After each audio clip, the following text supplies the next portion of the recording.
How did you talk your way out of getting killed? I'm 19. First time in Europe, started in Italy visiting relatives, and on the first night I went out for a walk. A group of guys looking like trouble pushed me around and then showed me their switchblades, demanding money, which I seemed to obviously have since I stood out as a foreigner by my clothes. Except all I had on me was 20 euros and a Johnny, because I was so naive from hearing how easy it was to get tail in Europe, I was expecting local girls to just see me and approach me to get busy. And I explained as such to these guys in my broken 1960s Italian gleaned from my parents. They laughed their butts off and wished me luck.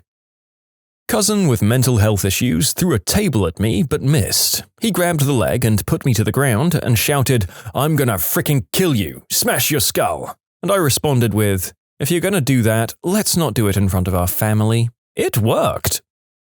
I was babysitting for my cousins, aged 5 and 3. I was 14 at the time. The 5-year-old found his dad's gat and was waving it around like a toy. He was pointing it at things and pretending to blast them, not putting his finger on the trigger, thankfully. At one point, he pointed it at me and pretended to be a bank robber. I told him if he handed me the piece, he'd get the package of Oreos on the counter and we could all have some. It actually worked, and I stuck the weapon on a high shelf until my aunt and uncle came home. As it turned out, it was loaded. My aunt made my uncle buy a safe and put all the weapons in the garage after that. In short, for the love of God, don't leave your pieces where your young children can find them. No matter how much you tell them it's not a toy, they'll still treat it like a toy. Whoa, just wait a minute. That's what I said to the guy who'd just slammed me face first into an ATM and drew a blade on me as I staggered to my feet. I kicked him and ran out of the bank's vestibule. By the way, he went to prison. Thanks, ADA Heinrich. I talked my way out of getting shanked when I was being robbed. I don't know if he would have murdered me, but he definitely would have messed me up. I told him to chill and put the knife away and he could have whatever the frick he wanted. So he put his knife away and went through my crap while I just stood there annoyed. I went for breakfast with the girl right afterwards and carried on with my day. My brother was attacked in our house by a guy with a knife. My brother didn't know the guy had a blade when he put the guy in a headlock. When he whistled for Dad, the guy dropped the knife and covered his ears. By the way, my brother can whistle at about 120 decibels, louder if he's angry. So my brother pulled the guy's hand off his ear, put his mouth to the guy's ear, and just whistled as loud as he could 4 or 5 times. When my dad got to them and threw the guy out the door, he couldn't even stand up straight as his equilibrium had been completely thrown off. He's probably still deaf. Good God, your brother has a whistle with more percussive force than a shout? Honestly, I know I should be focusing on the life-death angle, but this is insane. He flashbanged someone just with the force of the air coming out of his mouth. That's some X-Men crap. I was accosted by a young kid with a Glock. He couldn't have been more than 13. I can't remember the exact conversation, but basically he looked at me and said, "Give me everything you have and I'll let you go." I wanted to freak out, but something in me said to remain calm. I said something like, "Is that a real piece or an airsoft?" And he pulled out the clip. Sure enough, it was real, surprisingly. I said, "Look kid, I don't have anything but $5 in this crappy phone that isn't really going to get you anything. Is this really worth life in prison if you shoot me?" He looked at me, looked at his weapon, started crying, turned around and walked away. I did call the police and alert them that there was a kid walking around 14th Street brandishing a weapon, but by the time they got to where I was, the kid was long gone. I told the cops what direction he'd gone in and what he looked like and all that stuff, but I'm not sure if anything came of it. I'm not entirely sure how close I was to being murdered. This took place back when I worked the register at McDonald's. I was around 10, we weren't 24-hour and we'd be closing soon. In walks a guy that's drunk off his butt. He comes up to the counter and starts chatting with me about nothing in particular, mostly nonsense I can't remember. But I started to get the impression he wasn't just drunk. I was doing my best to just humor him, waiting for him to leave, when out of nowhere he says, "If I was gonna kill everyone in here, I'd kill you first, because you look like you'd know what to do." A bit of a morbid joke, I thought, and I said, thanks? At this point, he pulled out a piece from his waistband and pointed it at me. It wasn't like a full-on point, more like he was limply holding the weapon in my general direction. I didn't know what to do and only hoped to God he was still joking. He then said, "Bang," and tucked the gun back into his waistband. I think he just wanted to let me know he could kill me if he wanted to. He left shortly after that. I informed my manager and was later told that that man was both a regular and longtime friend of his, and he tried to downplay what had happened. I left that job shortly after for school. When I was 22, I had a 9mm put in my face because I was drunk and probably hit on this guy's girlfriend. I apologized and told him he was a lucky guy. I don't know how that worked. It was my sister's 21st birthday, and the whole family and a couple of my sister's friends decided to let's all go out to a bar. We went 3 cars deep to this small bar. Night starts off fine, everyone's dancing and drinking, then this group of 15 people came in, and as soon as they walk in, they started bumping into people, leering at these girls and challenging their boyfriends to do something.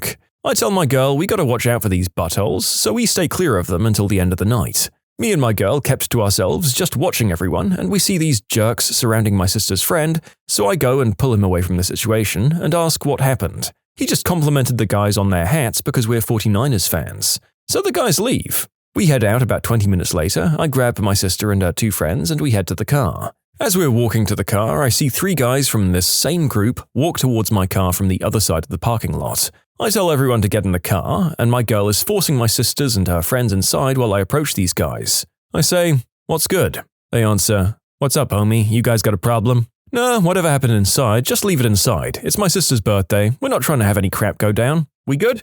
I should have known some crap was about to go down. One of them was holding his shirt over his face, and the other had his hat down real low and was holding his waist. But the main guy looks at them and said, "Yeah, we're good." And I shake his hand and then the other guy's hand, but then the guy with his hat real low won't shake my hand and won't take his hand off his waist, so I say, "Your boy says we're cool. We don't want no problems." At this moment, my uncle and my best friend come around the corner and start yelling, "Yo, hey!" And that's when it happened. All 3 guys pulled out gats and started shooting in the air and then shot towards my uncle and best friend. Everyone starts screaming, but I didn't flinch. It was really weird. I just looked around and one of the guys says, "What about him?" and looks right at me and just says, "Ah, frick it." And they just ran back to their cars. I walk to my car and drive down to where my uncle and friend were, stop the car and just hear my mum and aunt screaming that my uncle's been shot. The cops came. I spent the next 2 hours talking to them about what had happened, what they looked like, stuff like that. Found out why they approached us later that night. Apparently, while my sisters, uncles, and friends were outside smoking, these guys came outside to smoke, and while smoking, said some racist crap to our friends, and they ended up pushing and shoving, and my sister decked one of them. They found the guys later, and we testified against them. They're each serving between 15 to 20 years. My uncle was really lucky they shot him in the back, and they missed all of his organs. I found out later, before they left the bar, they were in the bathroom snorting crystal, and that they were planning on just walking up to the car and unloading their weapons. I almost got knifed in the Dominican Republic by these 2 kids in this tiny town, Bahia. They saw me walking around at night and came to my hotel with knives. I was out on the balcony in front of my room, and they came up to me not saying a word but brandishing a large enough knife. So I put my hands up and real cool-like reached into my pocket and handed them like 200 in the local currency, and they ran off. The kicker is that my wife was in an unlocked room right there with like maybe 25 grand and all of our stuff. And I made enough noise about it talking calmly, but loudly enough that I heard the door lock, thank God. My first thought was, they want money. My second was, what if they get in that room with my wife? That second question still haunts me. Anyway, so this town is small, and I walk over to the cop station and explain what happened, and the cops are like, "Oh yeah, we probably know who it is. Come back tomorrow morning at 9 and we'll have you identify them." I came back at 9 and they had both of them in custody. Never did get my money back, but whatever. Wonder how much cash those cops got. It could be none, but this might be a weird stopgap measure to make tourists feel like justice has been served and maybe make some money on the side still. Granted, the conversation was pretty one-sided, but here we go. My wife and I were in a parking lot at a Walmart. The guy wanted the car and had a knife, but I had a 9mm. It didn't happen to me, but my dad was getting gas in a particularly sketchy part of town that he wasn't usually in. A man approached my dad as he was filling his gas tank, points a weapon at my dad and shouts, "Give me your wallet!" Instead, my dad pulls the gas nozzle out of his truck and sprays the guy. At the time, my dad smoked and pulled out his Zippo lighter and began to strike it. The best part is that the robber called the cops on my dad for trying to light him on fire. In the end, my dad got away with nothing, and the other guy got hauled away in a cop car. My friend's mother was bringing in the groceries. As she was walking the bags up the stairs, she turned to find a man who'd snuck into the garage after her car, pointing a rifle at her. "Shh," she said with a finger to her lips. "You have to get out of here. You're going to be in big trouble." He looked around, panicked, and ran. You can submit your own stories to be featured here on the channel. The story submission link is in the description below. And if you want to listen to some vibey music in the background, check out easymode, also linked below, and subscribe. My dad was about 25 at the time, probably 35 years ago now. He lived in a bad neighborhood, and after getting a packet of cigs from a 7-Eleven, he was sitting in his car for a second and a young guy came up to the window with a gat. To my dad, he said, "Give me all your money or I'll kill you right here, right now." Dad said, "Look, I have $30, and frankly, that frickin' money is mine. You're gonna have to kill me for it. Is it worth the blood of a human and most likely life in prison for $30 fricking dollars?" He said the guy had this sort of, well, whatever, attitude about it, and gave him a goodbye tap on his car like he just came up to say hello, and walked away. He said the guy was real casual about it, oddly so. He didn't sleep well for a few months after that experience. I was walking home from work at a pizza place. Two guys approached me wielding knives. I'm wearing headphones, so I can't hear what they said, but I assume it had to do with them taking my stuff. I threw my pizza box at the first guy frisbee style, threw my drink at the second guy normal style, and took off running. Didn't talk my way out except for the "oh frick" when I realized what was happening, but it was still crazy. I don't know if this counts, but I was alone by a lake one evening a few years ago. Insects were humming around, their wings glistening in the fading sunlight, and fish swam near my feet. It was super chill, and I've rarely felt more peaceful. Until someone moved in the bushes. Now, normally, I would have ignored this. People came and went from this spot fairly frequently. It was a popular makeout spot. But something felt off this time. The person was taking too long, like they were trying to be quiet. I thought maybe it was a couple messing around, so I got to my feet and started to leave. As I turned to the exit, a man stepped from the bushes. He had a metal rod in one hand and a cord in the other. My first thought was he was just collecting trash. But a second later, before I could even register why, I was suddenly viscerally angry. I wanted to hurt this man more than I've ever wanted to hurt anyone before. I think he saw the crazy in my eyes or something though, because he hesitated and forced this weird smile. I was unarmed, but I slowly reached around my back like I was putting my hand on a weapon, and he moved back into the bushes. A few moments later, he re-emerged empty-handed and asked how the fish were today. I said good, flashed a smile, and left. In short, I crazy-vibed a suspicious stranger into small talk. He might have only been there to spearfish, looking back on it.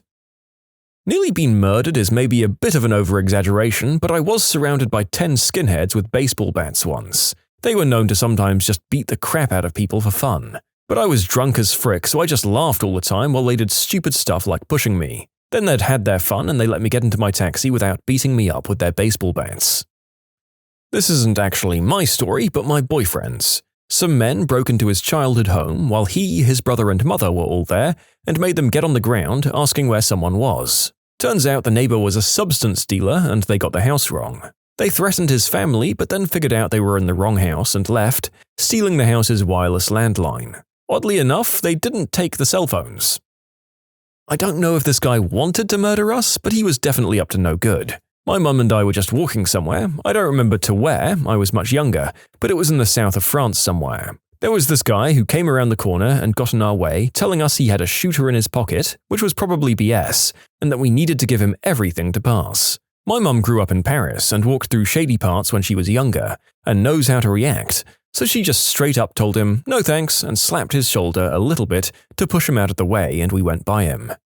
Yeah, in my time I've heard a few stories about people getting out of sticky situations this way, just by saying no and basically brushing them off. I've got to say, it is a play, and I don't know if I can recommend it. It probably relies a lot on how confident your assailant is, and that's a real random factor.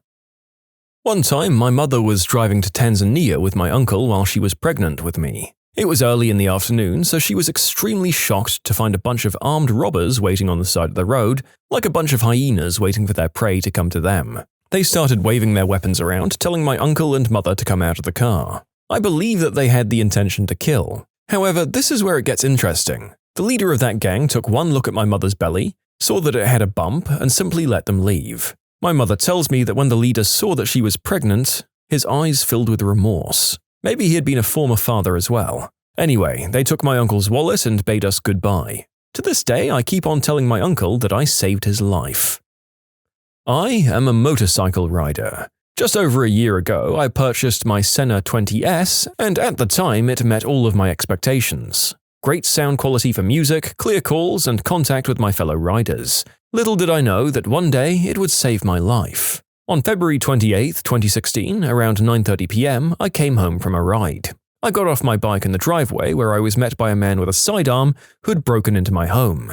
He demanded that I enter the house, and as I approached the door, threw my cell phone onto the ground. As I crossed the threshold, I was forced to the ground and my hands and feet were bound with phone cord. The intruder resumed his vicious ransacking of my house while I lay there in my helmet, wondering what was going to happen to me when he was done. Sometime later, my roommate pulled up and parked his car in the garage. The intruder ran out the front door to confront him. I heard a scuffle outside for a few minutes, after which my roommate was forced into the house, bloodied, beaten, and then bound in a separate room from myself. The destruction of the house continued once again. He discovered the safe, sidearm, and rifle cases, violently demanding the keys and combinations while kicking my roommate. He began speaking irrationally about how he was looking for kiddie smut and rifles, how someone sent him to our house months earlier and he'd been watching the house for a couple of days. He was going to hold us for about 2 days while he cleaned up his fingerprints and burned part of the house to get rid of any DNA. He'd then drive us to the middle of nowhere and leave us for dead.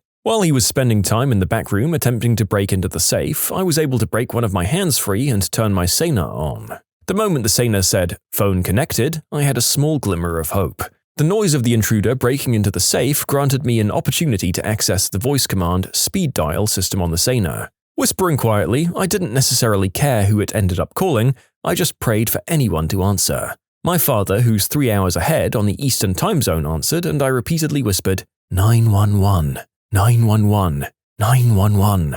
He eventually replied back to me, 911? Confirming he knew there was a problem. I then started repeatedly whispering my address, at which point the intruder came around the corner and yelled at me, "What's that noise?" I told him, "It's just the radio playing in the helmet and I can't turn it off." He proceeded to take the hammer to the side of my helmet while it was still on my head, destroying the sonar. He grabbed the remains and threw them in the toilet. He then started a fire in the fireplace to burn random items from around the house, including his own shoes, which he replaced with the shoes directly from my feet. My father eventually tried calling back, but when my cell phone rang, the intruder smashed it with the hammer and threw it on the fire as well. The police finally arrived and noticed the blood on the ground from the scuffle, and they called for backup.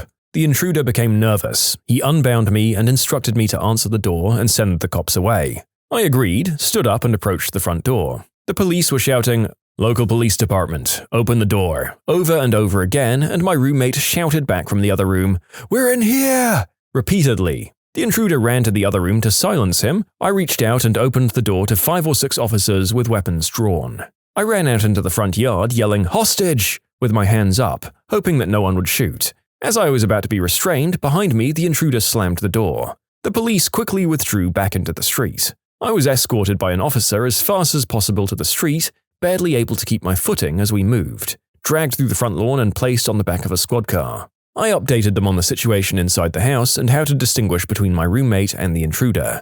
The local SWAT team was called in to secure the house. After another 2 hours or so, my roommate was finally able to escape his bindings and make his way out of the house, beat up but safe. The intruder ended up escaping out the back door of the house somewhere in that 2-hour window of time. The entire ordeal lasted around 6 hours. The suspect has been found in jail from unrelated charges and was linked to the case with evidence found at my house. Okay, June 2017. After a year of bullcrapping the court system with an attempt at getting off on mental disorder and the state psych hospital saying he's fit to stand trial, he was sentenced to prison for 26 years. In short, guy broke in, I was held hostage with threats to kill me, my roommate came home and the intruder attempted to discharge a weapon, but the safety was still on. Called 911 from Bluetooth in my motorcycle helmet. The guy got away for a time. I don't know if this guy was going to murder us, but it was super sketchy. My mum and I were walking back from a baseball game one summer after I got back from college. My mum had had a few, so I was driving. On the way back, some sketchy dude started following us. I took a turn towards our car in the parking lot and he started muttering things. I told him to go away, but he ignored me. I gave my mum my shirt that I got at the game and told her to run to the car. The guy then lunged at me after she took off, so I body slammed him and he landed on his butt. I ran to the car, locked it, and we flew out of there. That was a scary yet exhilarating moment, and we just drove home after that. I live near a pretty bad city, so things like this are expected, so we saw no point in calling the police or the stadium security, but it was frightening nonetheless. What's an unexpectedly well-paid job? Boiler operator. Get paid $35 an hour to play Skyrim on Switch while watching Netflix. Just have to find one that's all operator and no maintenance. Which state do you work in? It's really hard to get a job as a boiler operator, especially without a license. I just wanted to chime in. I got hired as a boiler operator in Hawaii. Pay started at $38 an hour, and I didn't need any license or education. We did all the training in-house. Hello? Yes, I'd like to apply to be your assistant. A job in Hawaii? I'll be there as soon as I can. I work at home as a closed captioner broadcaster on the news. I make my own schedule and make between $35 to $65 an hour depending on the job. Large investment to get started, but significantly worth the payout. What qualifications does your job require? Very interesting. You have to go through a course. The course is $800 per month, and you work at your own pace. I worked while I did it at my main job, so it took me about 7 months to complete. Most people are between 6 and 9 months, though. Between the course and all the equipment, it's about a $10,000 investment to start, but very much worth it, and you make the investment back very quickly. Keep in mind voice recognition software for CC is getting better every day. An office job, but you're secretly on Reddit. That's my job. Shush. Airline dispatcher. A girl I dated many years ago I met because she was living in my town training to be an airline dispatcher. There are just a handful of schools that teach it. I had no idea what an airline dispatcher was, let alone how much money they get paid. Dispatchers at FedEx can make $150,000 per year or more. It also gives you a lot of options to advance in an airline, like being a station chief at an airline. The girl I dated had a dream to one day be Air France station chief in Tahiti. I don't know if she made it or not. I've googled this position, and to me it is not at all surprising that this is a very well-paid job. From my uneducated perspective, coordinating airline operations over an airline or entire airport seems incredibly stressful. Court reporting. Stenography is a tough skill to learn, but plenty of court reporters earn over $100K, and no college degree required. Although most court reporters will need to be certified. There's a shortage of them too. I work as the videographer and they're like magicians. Not many people finish the school for it though, and most of it is online now. The downsides though, they're 99% of the time not employees, so they have to supply their own insurance, pay their own transportation fees, and buy their own machines, which are expensive. They do make a lot of money though. I think it evens out for sure. I'm currently in court reporting school and holy crap is it hard, but I enjoy it. I should be finished later this year and can't wait to start working. It is very hard. And then you can get out there and feel overwhelmed for a while. But stick with it, there's such a need right now. Fun career, and you can do so many different things. My mom's been a court reporter for maybe 10 years, one of them freelance. She got a job with a county judge. She gets like $60K salary and only has to go into work when her judge has court 2 to 3 days a week. She also does a lot of freelance transcribing that brings in bank too. Definitely a stable career, would recommend. I'm a stenographer and have been since I was 17. I also transcribe police interviews. In the last week I've heard 1. A man describing in graphic detail how he dismembered his teenage daughter and buried her. 2. A man detailing how he did his 7-year-old daughter a favor when he committed the unspeakable act against her. 3. An 18-year-old graphically describing her home invasion and the terrible things the intruders did to her. 4. A murder case involving the nitty-gritty of stabbing wounds. I'm squeamish and get all queasy hearing the wound details. And 5. A coronial inquiry into the burning death of a firefighter. Plot twist, I only worked 3 days last week. Technical writing. If you have the ability to take complex technical information and simplify it according to the reading audience, you can make well over $100K annually. People ridicule English degrees until they find out how much can be earned as a technical writer. Mobile crane operator. Union guys pull over $200K, and it's a trade that's pretty easy on the body. Operating engineers have a surprisingly high occurrence of back, neck, and wrist injuries. They do make a ton of money though. Knees, too. Those cabins and large machinery are not made for comfort, although I hear newer ones are a big improvement. Can confirm. OE for 10 years and have many issues with carpal tunnel, back pain, knees, and so on.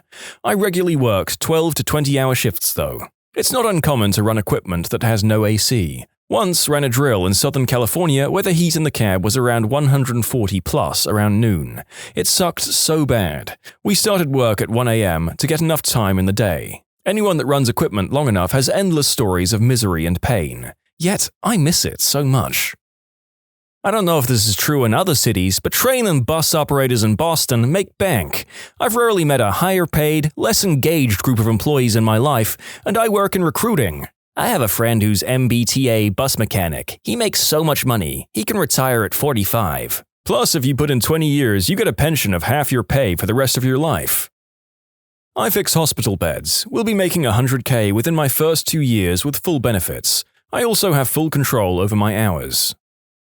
Power linemen make bank. Not a lot of people even know about it. Insanely dangerous job though. 2 linemen died in our small town because some person or family didn't shut their breaker off when they hooked up their generator while they were working on it. Electricity is freaking terrifying, and sometimes even the smallest things missed can have major consequences. Just for clarity, the situation was during a natural disaster, and sleep depravity was most definitely the root cause of the deaths. Linemen were working and barely sleeping for a week straight before backup could come. But the lack of sleep in itself is a major danger, as is the weather they sometimes work in, or the electricity itself. Linemen take safety seriously, but one thing going wrong can end in disaster. Even something as simple as flipping a wrong switch or forgetting a single piece of safety equipment. But as far as things go, electricity is probably one of the last things on Earth you want any accident with.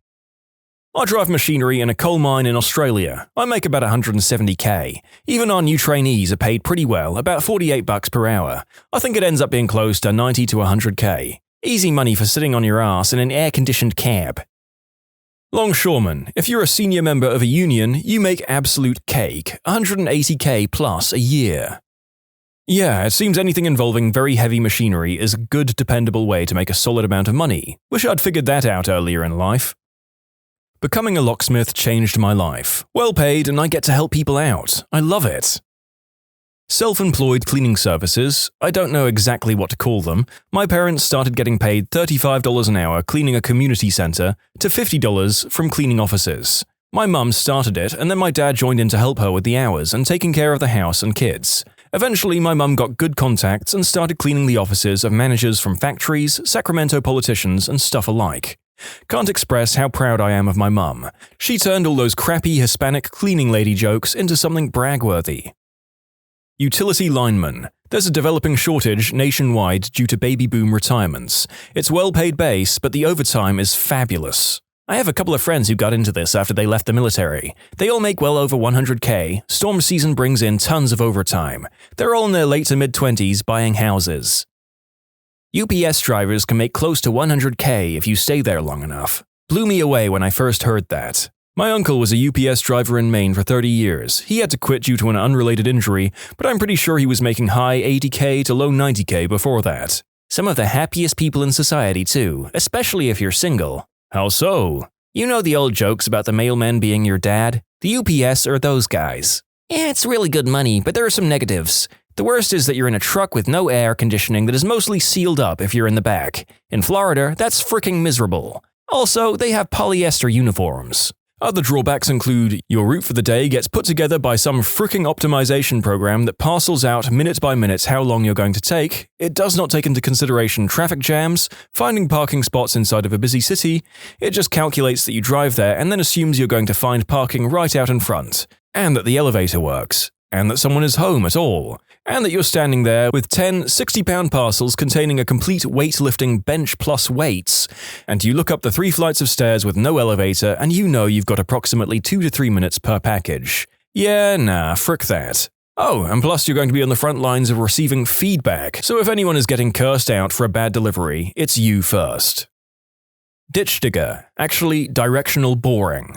Guy I know is literally a ditch digger, but got into this by renting the specialized equipment just at the right time and right place. Fiber optic build-out in the 1990s. He will also say that he made it simply by being reliable and trustworthy. I do not know exactly how much he makes, but he has an 80-foot sport fisherman, probably cost $7 to $10 million, and he bought a $4 million property on a whim.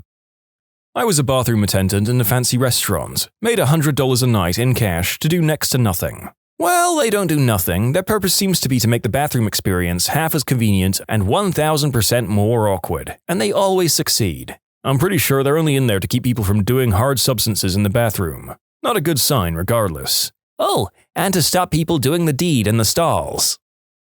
The year I got out of high school, I picked up a job at a private country club, working the bag room. When I spotted a member, I'd grab their reserved private cart from their garage and load their cubs on it that they stored in the bag room. A couple of damp towels hung on the back, pencils, scorecards, and everything waiting by the time they stepped up. Place was primarily executives and whatnot for like the major automotive companies here in Michigan.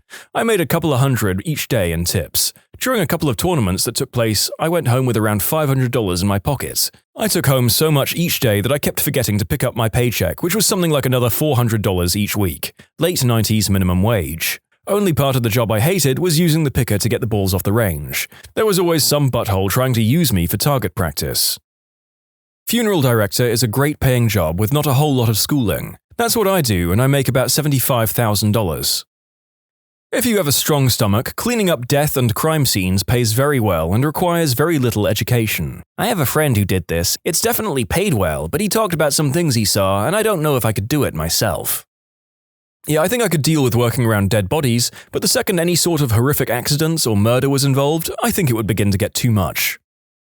There is a job in my country where you're paid something like €10,000 per mission to touch newborn chicks and determine whether they're boys or girls. The ones near me must be really bad at their job because they seem to have like a 50% success rate when we buy chicks, so we may as well leave it up to chance. Well, there's also that part where you put male chicks in a grinder all day. In some states, corrections officers make insane money with just a GED and a willingness to work overtime. Let me specify some states, guys. Some states. In California, those guys can make $125K a year with little overtime.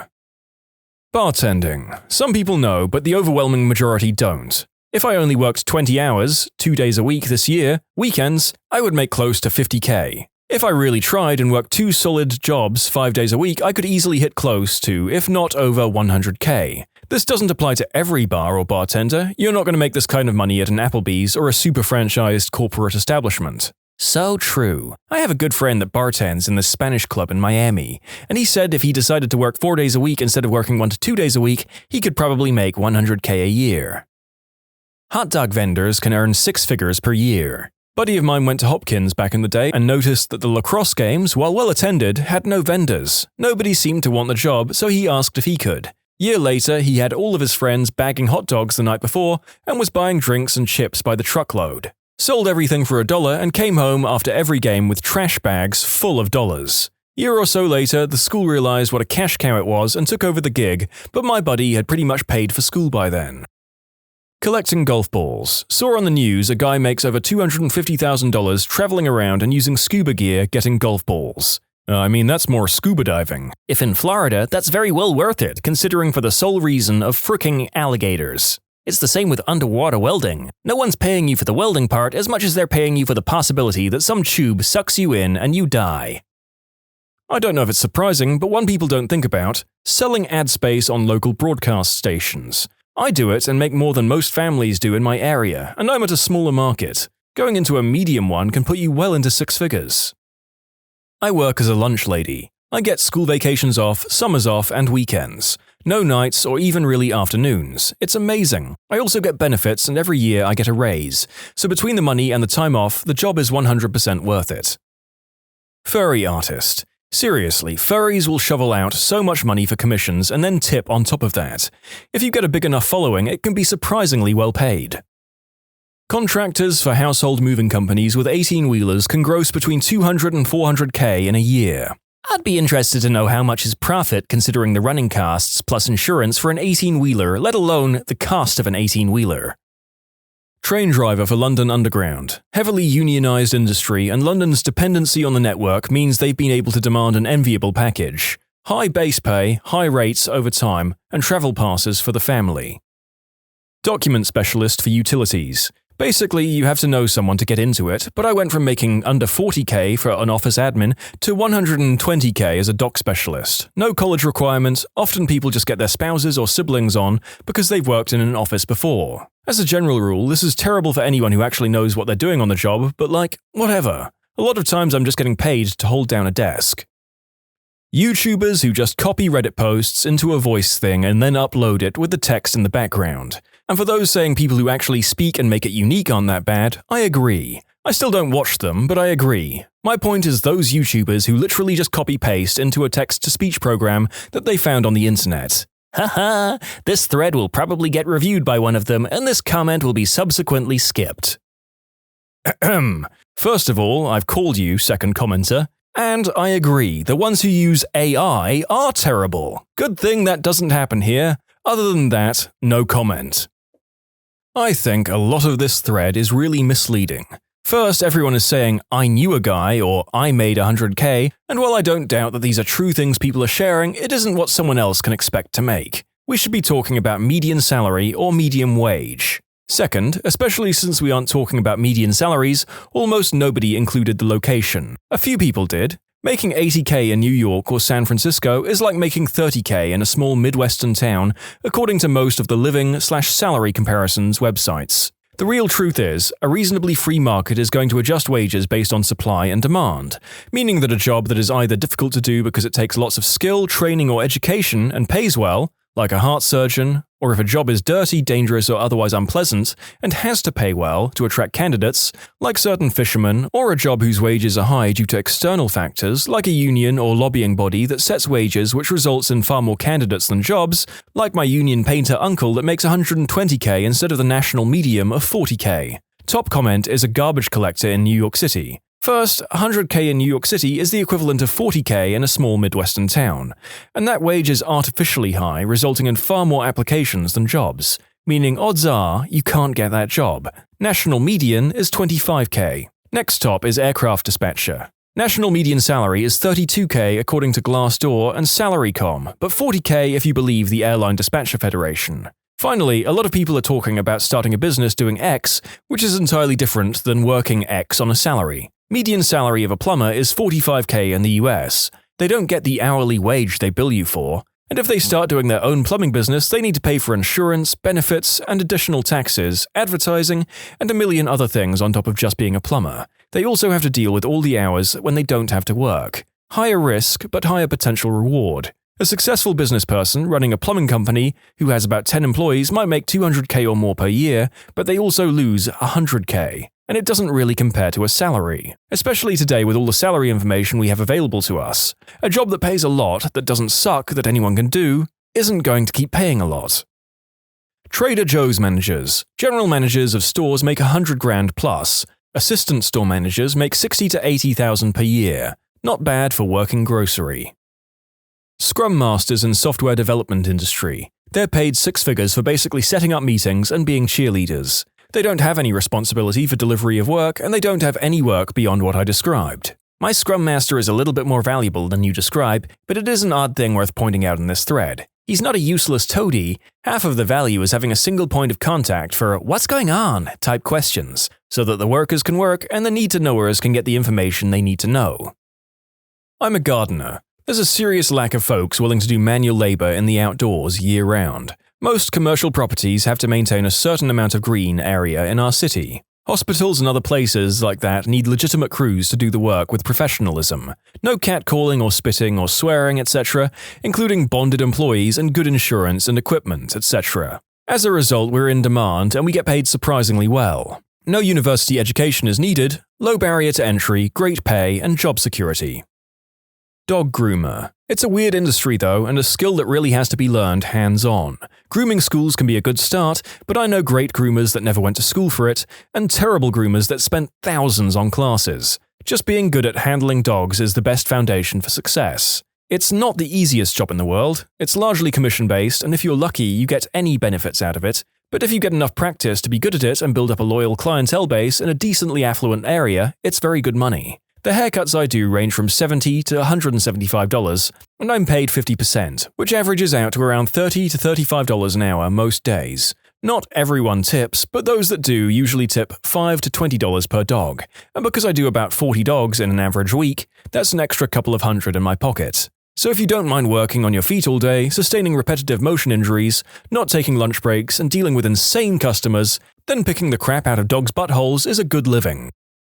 San Francisco Poop Patrol. A 10-person team, and all they do is go around the city and clean up human feces, which is apparently a problem there. They make around $80,000 a year, plus pensions and benefits, which bring the total to about $150K. Not even kidding. Let's go scoop poop. But it's in San Francisco, one of the most expensive cities in the country. Yeah, $80K is still really struggling in San Francisco. Some of those people pooping in the street make $80K a year. Underwater welding pays a tremendous amount. The only one I know personally retired comfortably in his 40s. Given how dangerous underwater welding is, I'd say the pay isn't surprising at all. Notary clerks. $30 just for signing a document and putting it in a register.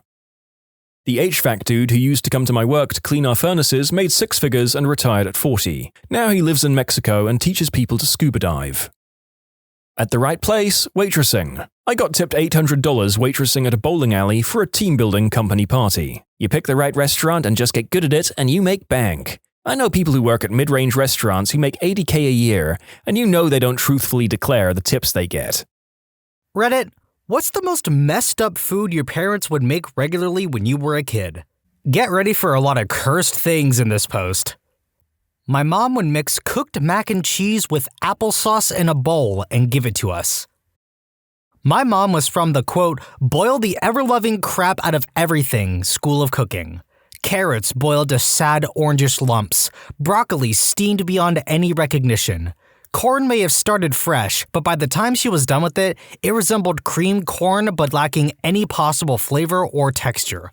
Barbecue chicken? Boil that son of a gun completely before you blacken it on the grill, lest you and everyone you love die horrifically from salmonella. The things she would do to a steak are crimes against humanity. Combine all this with an 80s desire to avoid salt at all costs, and my dad's pathological fear of bad breath resulting in a blanket household ban on onions and garlic. And mealtime was a grayish, disappointing place. I now take cooking very seriously.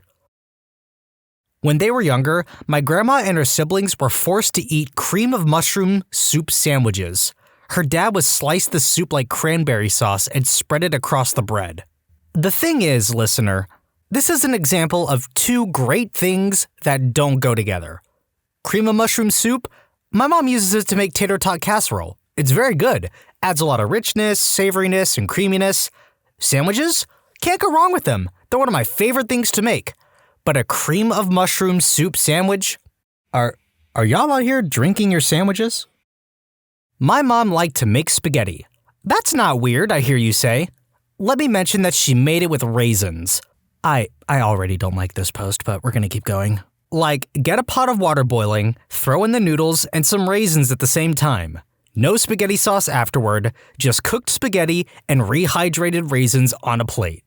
She was very proud of this dish, and she didn't understand why we hated Mom's day to cook. Edit. Guys, I know a raisin is a dehydrated grape, but rehydrating it doesn't just turn it back into a grape. It turns it into some disgusting raisin juice bomb, which is even worse when warm. I'm really trying hard to understand the thought process that leads to a person deciding to cook spaghetti with raisins, but I'm drawing a blank. So bear with me on this, but I have an explanation. Not a justification, but an explanation.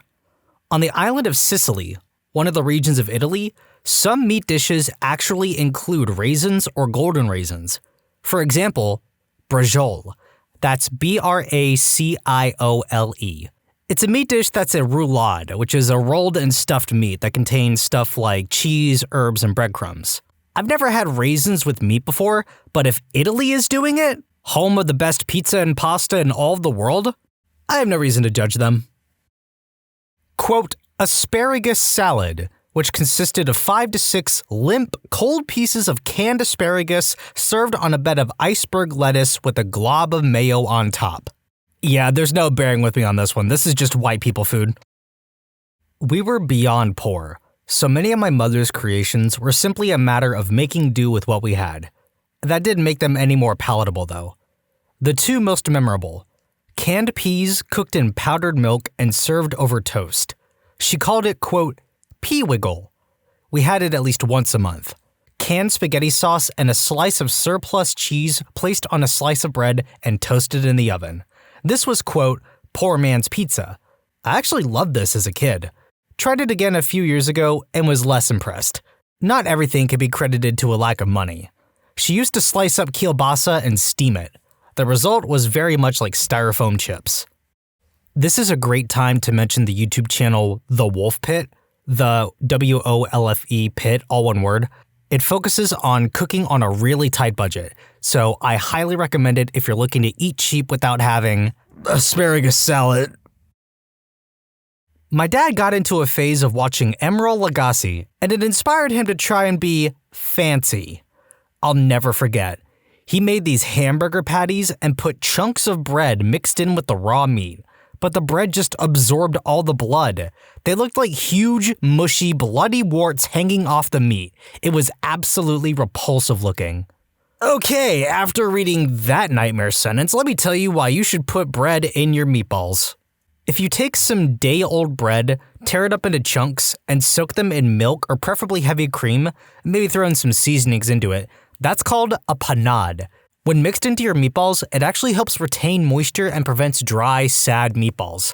But don't just stick plain white bread into your burgers, that's just not going to work out well for anybody. My mom used to make a Vietnamese noodle dish called bun dieu, but didn't always have time to make it from scratch, so she often used a canned broth. I am allergic to peanuts, and every time she made this dish, I would complain to her that I didn't want to eat anymore because my lips were swelling up and I was itchy. She is having none of that sass, obviously, and makes me eat the whole bowl. Few years down the line, she decides to read the ingredients label on the back and just says, you should probably stop eating that. As was the custom in the 1950s to the 1980s, when my parents were coming of age, my parents only ate vegetables boiled and unseasoned. So, boiled carrots, boiled Brussels sprouts, etc. No salt, no pepper, no olive oil or butter. This led me to believe that vegetables are supposed to taste bad. Later in life, I discovered seared, roasted, caramelized, and seasoned vegetables, and those things are the bomb. Every day, I'm caramelizing or roasting a veggie. Mom would make frozen whitefish, baked in an oven until it was overcooked and just dehydrated, shrunken fillets of white fish. Then, she'd serve it with boiled cauliflower and white rice. White entree, white starch, white vegetable, all served on a white plate. What did we drink? Yeah, milk. White milk. My mom made, and still makes, a dish called cat heads. It's basically chicken with cream of celery, some vegetables, and a bit of stew inside 2 rolled-up crescent rolls. It looks exactly like a shaved, cooked cat's head, so she called it that and we have it every Christmas. This comment actually says, so basically mini chicken pot pies but shaped like cat heads? I would eat that, and I gotta say, I agree with that. I freaking demolish chicken pot pie every time I have it. They would wrap bologna around a banana, and that was my snack. I don't know where the idea came from. I freaking hated it. I just don't know, guys. I grew up to become allergic to bananas. My grandma made leftovers casserole while my mom was growing up. You take a bunch of cooked noodles, whatever leftovers seem appropriate, add a can of cream of something soup, throw a topping on it, and bake it till it's food. My mother hated it. She called it one-pot glop. Grandma made it at least once every time we visited, and I loved it. Once when I saw her cooking it, I cheered, "Yay, one-pot glop!" The look of betrayal on Grandma's face was very confusing. I made one-pot glop for breakfast this morning. Overcooked steak. Like leather tier overcooked. Grew up on a dairy farm, so beef was plentiful. But if we didn't choke down the shoe leather dinner, my mother would have a violent meltdown about how we were all ungrateful little jerks. My mom, God bless her, was not a very talented cook. She tried, but she just wasn't interested and didn't have the knack. At least I got a home-cooked meal most nights, so I can't complain. Mom used to buy these awful Polish sausages. She would take a few and throw them in a pot of water with a head of cabbage.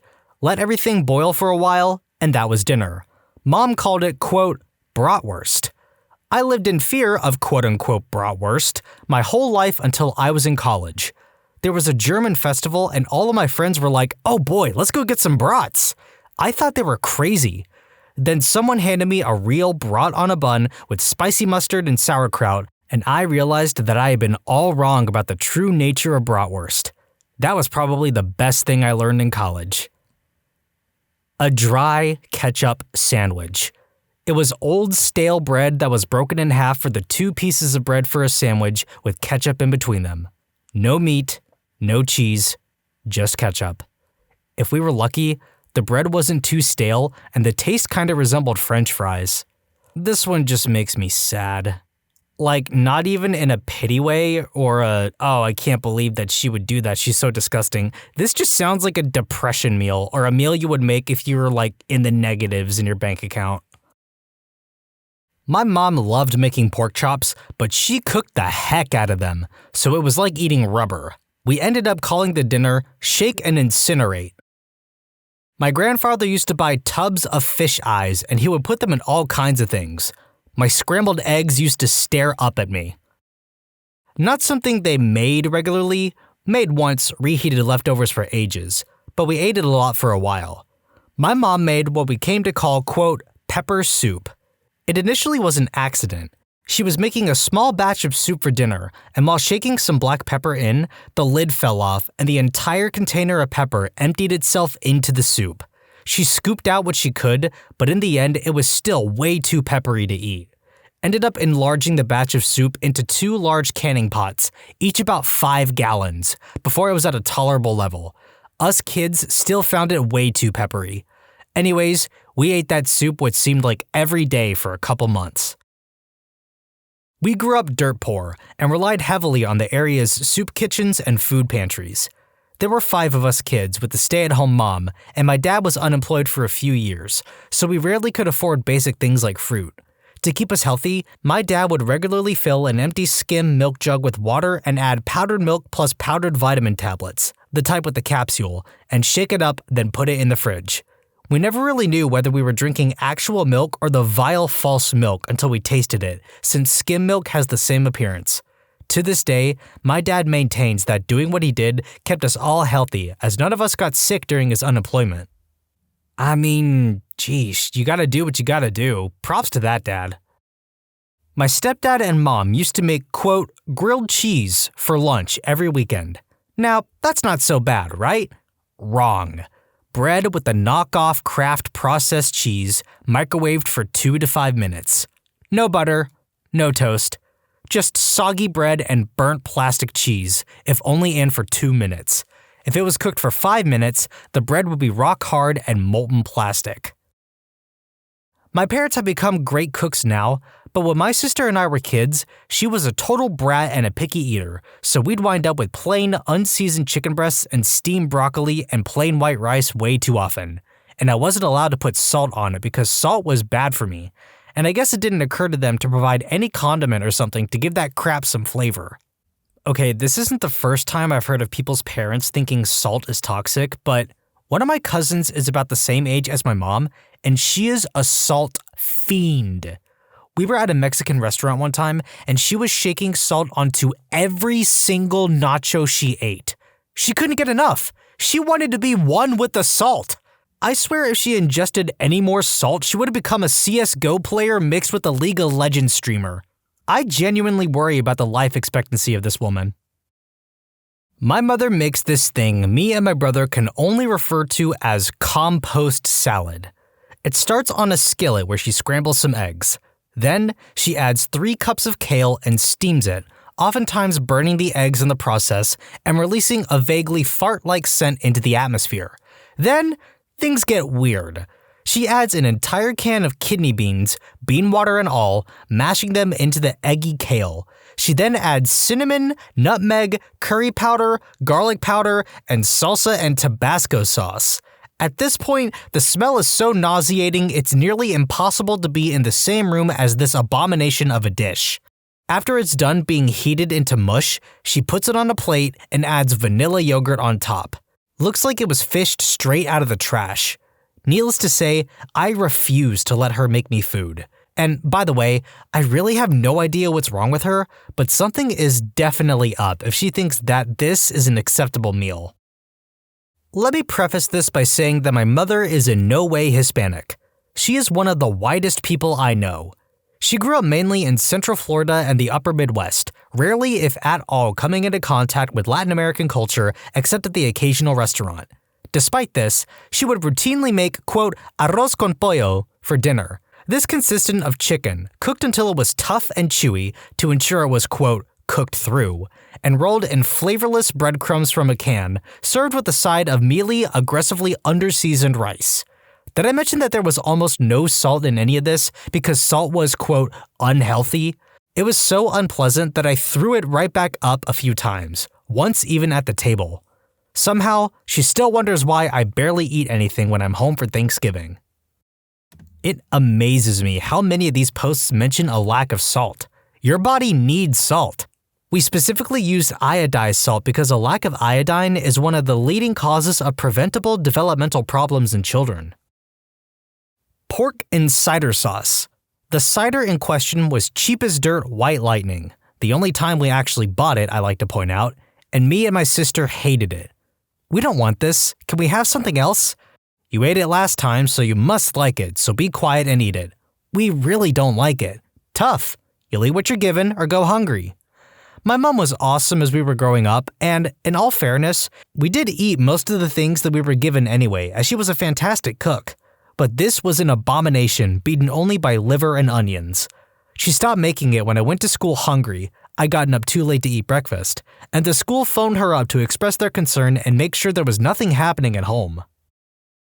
As an American reading this, it grossed me out thinking of cooking pork in White Lightning. In America, that is usually home-distilled alcohol or moonshine. However, in the South, pork barbecue usually has a vinegar, cider-based sauce on it, and it's super tasty, so I could see where your mom was going with this. Yeah, but the only thing that was missing was the rest of the sauce! My grandma is an awful cook. She hates doing it, and you can definitely tell by the stuff she comes up with. Here's a few examples. Instant mashed potatoes with mayonnaise. Gag. Quote, peach cobbler, which was flour, peaches, and syrup. Fried chicken cooked long enough to burn it completely. Salt was the only seasoning she ever used. Spaghetti. No flavor. Just ground beef, never drained by the way, generic pasta sauce, and noodles. She got mad when I started using barbecue sauce to mask the nasty crap she made. Man, I put it in mashed potatoes, macaroni, rice, and meat. My mom was/is seriously the worst cook. The only time I ever ate anything good was when we had weekends with my dad and he took us to restaurants and let us order whatever we wanted. For a kid, I could eat a heck of a lot of lobster. My mom made these disgusting casseroles with fried Spam, Velveeta mac, and canned peas. Then it was topped off with those Kraft single slices and crushed up barbecue potato chips. She thought that was the ultimate in cooking. I still feel sick when I think about it. Sometimes for dinner, we would have chipped beef on toast, which is a disgusting, salty, Great Depression kind of food. And if it wasn't chipped beef, it was some kind of soup/tuna mixture over toast. If it came in a can, we probably ate it. This is probably why I taught myself how to cook. I went back home to visit last year, and I cooked dinner every night because I saw my mom pulling out the Spam and Velveeta, and there was no way I was going to let that happen. My dad didn't want me to leave after the 4th salted caramel apple pie I made. Not my parents, but growing up, I loved my grandmother's cooking. In retrospect, some of it was kind of weird. Her parents emigrated from Japan to Hawaii shortly after the turn of the century, and she'd have been about 7 when the Great Depression started.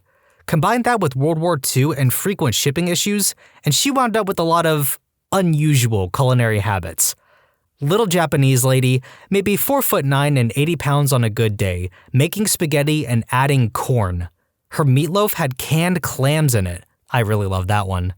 Vienna sausages and Spam stewed in a sweet soy sauce broth, raw broccoli and sliced kamaboko fish cake sandwiches with lettuce, cucumber, and mayo, also pretty good actually.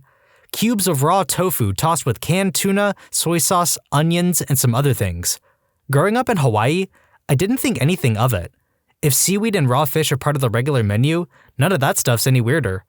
Anyway, she made all of that stuff for her family, plus more traditional items like maki sushi, mochiko chicken, and other delicious things. For herself though, she'd maybe have a few cubes of tofu, a bowl of miso soup, and some rice. She loved dessert and sweets, but even then, she'd take a piece of chocolate and cut it into fourths. I last saw her in 2010, when she must have been about 88. She had her good days and her bad days, but she didn't cook anymore. She passed away in 2014. I miss her. I'm gonna get gushy for a bit. I think this is one of the greatest things about cooking and food in general. Taste is one of the most powerful senses we have because it's the most intimate. think about it. You're putting something inside your body that's going to end up everywhere else inside your body. When you eat something, you remember how it tastes. You have a vast memory of tastes, and those tastes remind you of memories. You ever hear the phrase, just like grandma used to make? That's because if you grew up on grandma's cooking, you have that, for lack of a better term, flavor connection. It's why some people cry when they have certain foods. It reminds them of home, or a loved one, or a precious memory.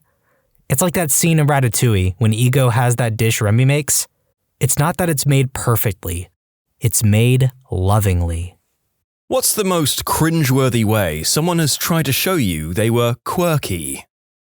I had a coworker in a retail environment who was always going on to us about how special he was and how he saw the world differently than the rest of us slobs because he was a writer. Customer with lazy eye comes up to the register. Coworker to customer, "Hey, I see you've got a lazy eye. I notice things like that because I'm a writer." Super awkward checkout ensued. "I notice things like that because I'm a writer." I couldn't help but read that in Ralph Wiggum's voice. My uncles are both published writers. One of them is the most humble guy you could ever meet. The other is so fricking egotistical. I mean, he's clever and very smart, but he makes everything about himself. He can't stand to be wrong. He practically had a fit when my 15-year-old brother beat him in a pull-up contest, and he's like in his late 50s. He doesn't wear glasses despite really needing them because he doesn't want to look old. Regularly almost crashes and puts his children at real risk because of his vanity.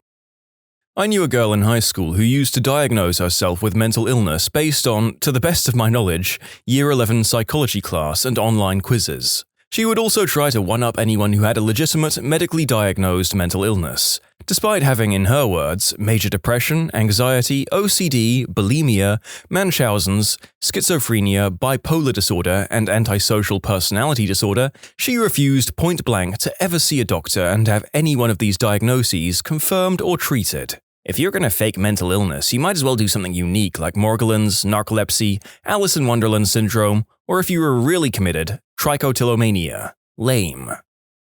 I knew a girl who fakes sneezes when she walks outside.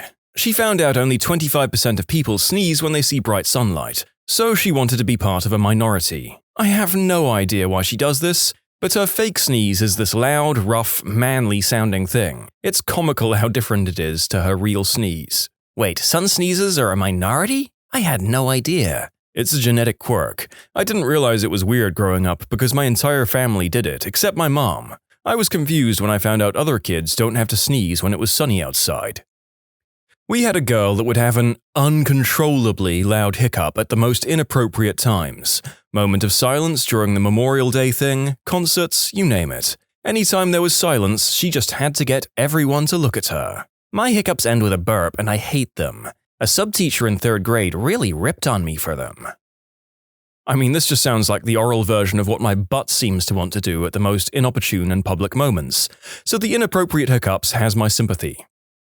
A guy I went to high school with was convinced he was a vampire, and once he actually bit my friend during class because he couldn't help himself. A person bit me once, at a party. It was unexpected. I just reflexively hit her in the face while her teeth were still on me. Maybe I tried to push her off me, maybe I tried to hit her so she let go. I'm honestly not sure, but I do know I didn't think about it first. She got a bloody nose. I had bite marks on my shoulder. She said, "What the frick?" I said, "What the frick to you? What are you doing?" She said, "You frickin' hit me. What's the matter with you?" I said, "Me? You fricking bit me. The frick is the matter with you?" She said it was cute when she does stuff like that and that I was some kind of woman-hitting psycho. I was asked to leave the party and most definitely did. 15 years later, still one of the strangest experiences of my life.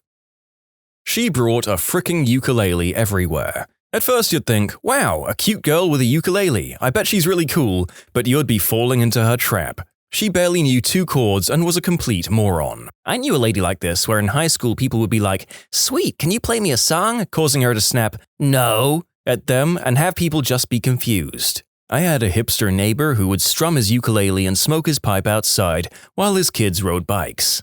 Oh, that's so wholesome. Just a dude chilling while looking out for his kids. This girl I know constantly talks up how much she loves nerdy things like no other girl is into. Nerdy things like Game of Thrones, Star Wars, and Lord of the Rings. Yep, very unpopular entertainment no other girl is into. Her name was Trinity. She said she had multiple personalities, 3 to be exact. She was lying. I asked her parents, they had no clue what I was talking about. He'd wear a paper Krispy Kreme sailor hat every day. I saw bullies rip his hat to shreds and he'd just reach into his roller backpack and pull out another one. Never saw him without it. What a frickin' power move, though. The fact that he pulled one out of his backpack is big wang energy. The fact that his backpack rolled is even bigger wang energy. Friend of mine went through a super proud to be Italian phase about the time Sopranos aired. He refused to eat his mum's cooking one night because it was too Irish. There were many other things he'd do to try and convey a mob connection. He was part Irish and eventually became a cop. What kind of Italian refuses his mama's cooking? What kind of Italian survives refusing his mama's cooking? A non-Italian. This one guy would put blue Powerade in a Windex bottle and spend the day taking it out of his backpack and squirting it in his mouth. High school. There were plenty of other things, but this one stands out. Isn't that a scene from Scrubs? I kind of remember the janitor doing that to freak out JD in one episode. Had a class with a guy that wanted people to think he was a nerd. I guess to him, nerds wear large glasses. Only problem was he didn't need glasses. He started showing up to class wearing 3D glasses from the movie theater with the lenses popped out. My first thought was, why would someone wear cardstock paper glasses with the red and blue cellophane ripped out? It took me reading your comment to realize or remember that's not what they give out anymore. This guy in my high school would wear cat ears and carry a stuffed bunny around. I think he was trying to look like an anime character or something. Anyway, the most cringeworthy part, he would constantly meow in class. Not like meow, but more like yeah, like an anime cat or whatever. My oldest kid is on the spectrum, and I've had to monitor and restrict his interest in anime because when he watched too much of it, he would start having inappropriate and stylized reactions that were super off-putting. Like in anime, apparently when a girl they like approaches, they sometimes do a freeze frame type of the character freaking out that has their arms and legs all stretched out in midair, making a horrible noise. Now, picture a 13-year-old leaping up and hollering in Dollarama because a pretty girl came into the aisle. Sorry, kiddo, humans don't actually do that, you're cut off again. You should let him binge Arrested Development and see what he comes up with. Yes, let him learn from Tobias, Buster, and George Michael Maharis how to behave around women. Look, if I can watch a real kid who is any one of those 3 characters from Arrested Development, my life will be that bit better. And it can't be that different to my friends and I just constantly quoting it to each other all the time. Advise an anime club in my high school and I fricking hate these kids. I got a call from the front office one day. I was told to get my butt down there and stop whatever was going on in front of the office. I run over there and see one of the girls, ears and tail on, is crawling around on the ground rubbing on people's legs. I told her to get up and she hissed at me. I literally had to write her up for hissing at me. Same group made up their own Naruto village. Many asked what I did to deserve this. When it began 11 years ago, it was a group of kids who needed a place to be. They had a hard time making friends and getting a hold of anime was hard. I started it to give them a place to belong and hopefully teach them about the line between fan and obnoxious. Hundreds of kids have passed through it and had a better time in high school for it. Then there are those who don't want friendship, they just want attention, at any price. I love how this happened and the solution was, I don't know, call whoever advises the anime club, they'll know what to do. Damn it, we've got cat girls in the lobby, call the weeb wrangler. Imagine birthing a kid and raising it for 15 years for it to amount to that. Teenagers are inherently dumb and weird. What's worse is that there was a guy that came into the nightclub I worked in with a trench coat, cat ear headband, tail, and cat eye or red contact lenses. At 25 plus years old, it's time to outgrow that phrase. I'm all for self-expression, but there's a line between it and ostracizing yourself from society. The receptionist at the sign-in desk I do my clinical for school at is normal while back at work, but once she gets home, she literally changes into her goth style. I mean the super pale foundation, black lipstick, crazy eyeliner and eyebrows, piercings, she still wears trip pants occasionally, crazy tutus, black fingerless gloves, and she has a freaking pet crow named Malice and 3 black cats. She's into witch or Wiccan crystals, and she believes that they have healing powers, if that makes sense. And she takes her acceptable for work wig off and rocks a purple faux hawk, her actual hair. I didn't believe her until she showed me pictures. I thought she was hazing me because I was the new kid. I was bewildered. That's how you be your weird self without shame and without letting it ruin your social or professional life. The kind of people who proudly say they are a butthole. It annoys me so much.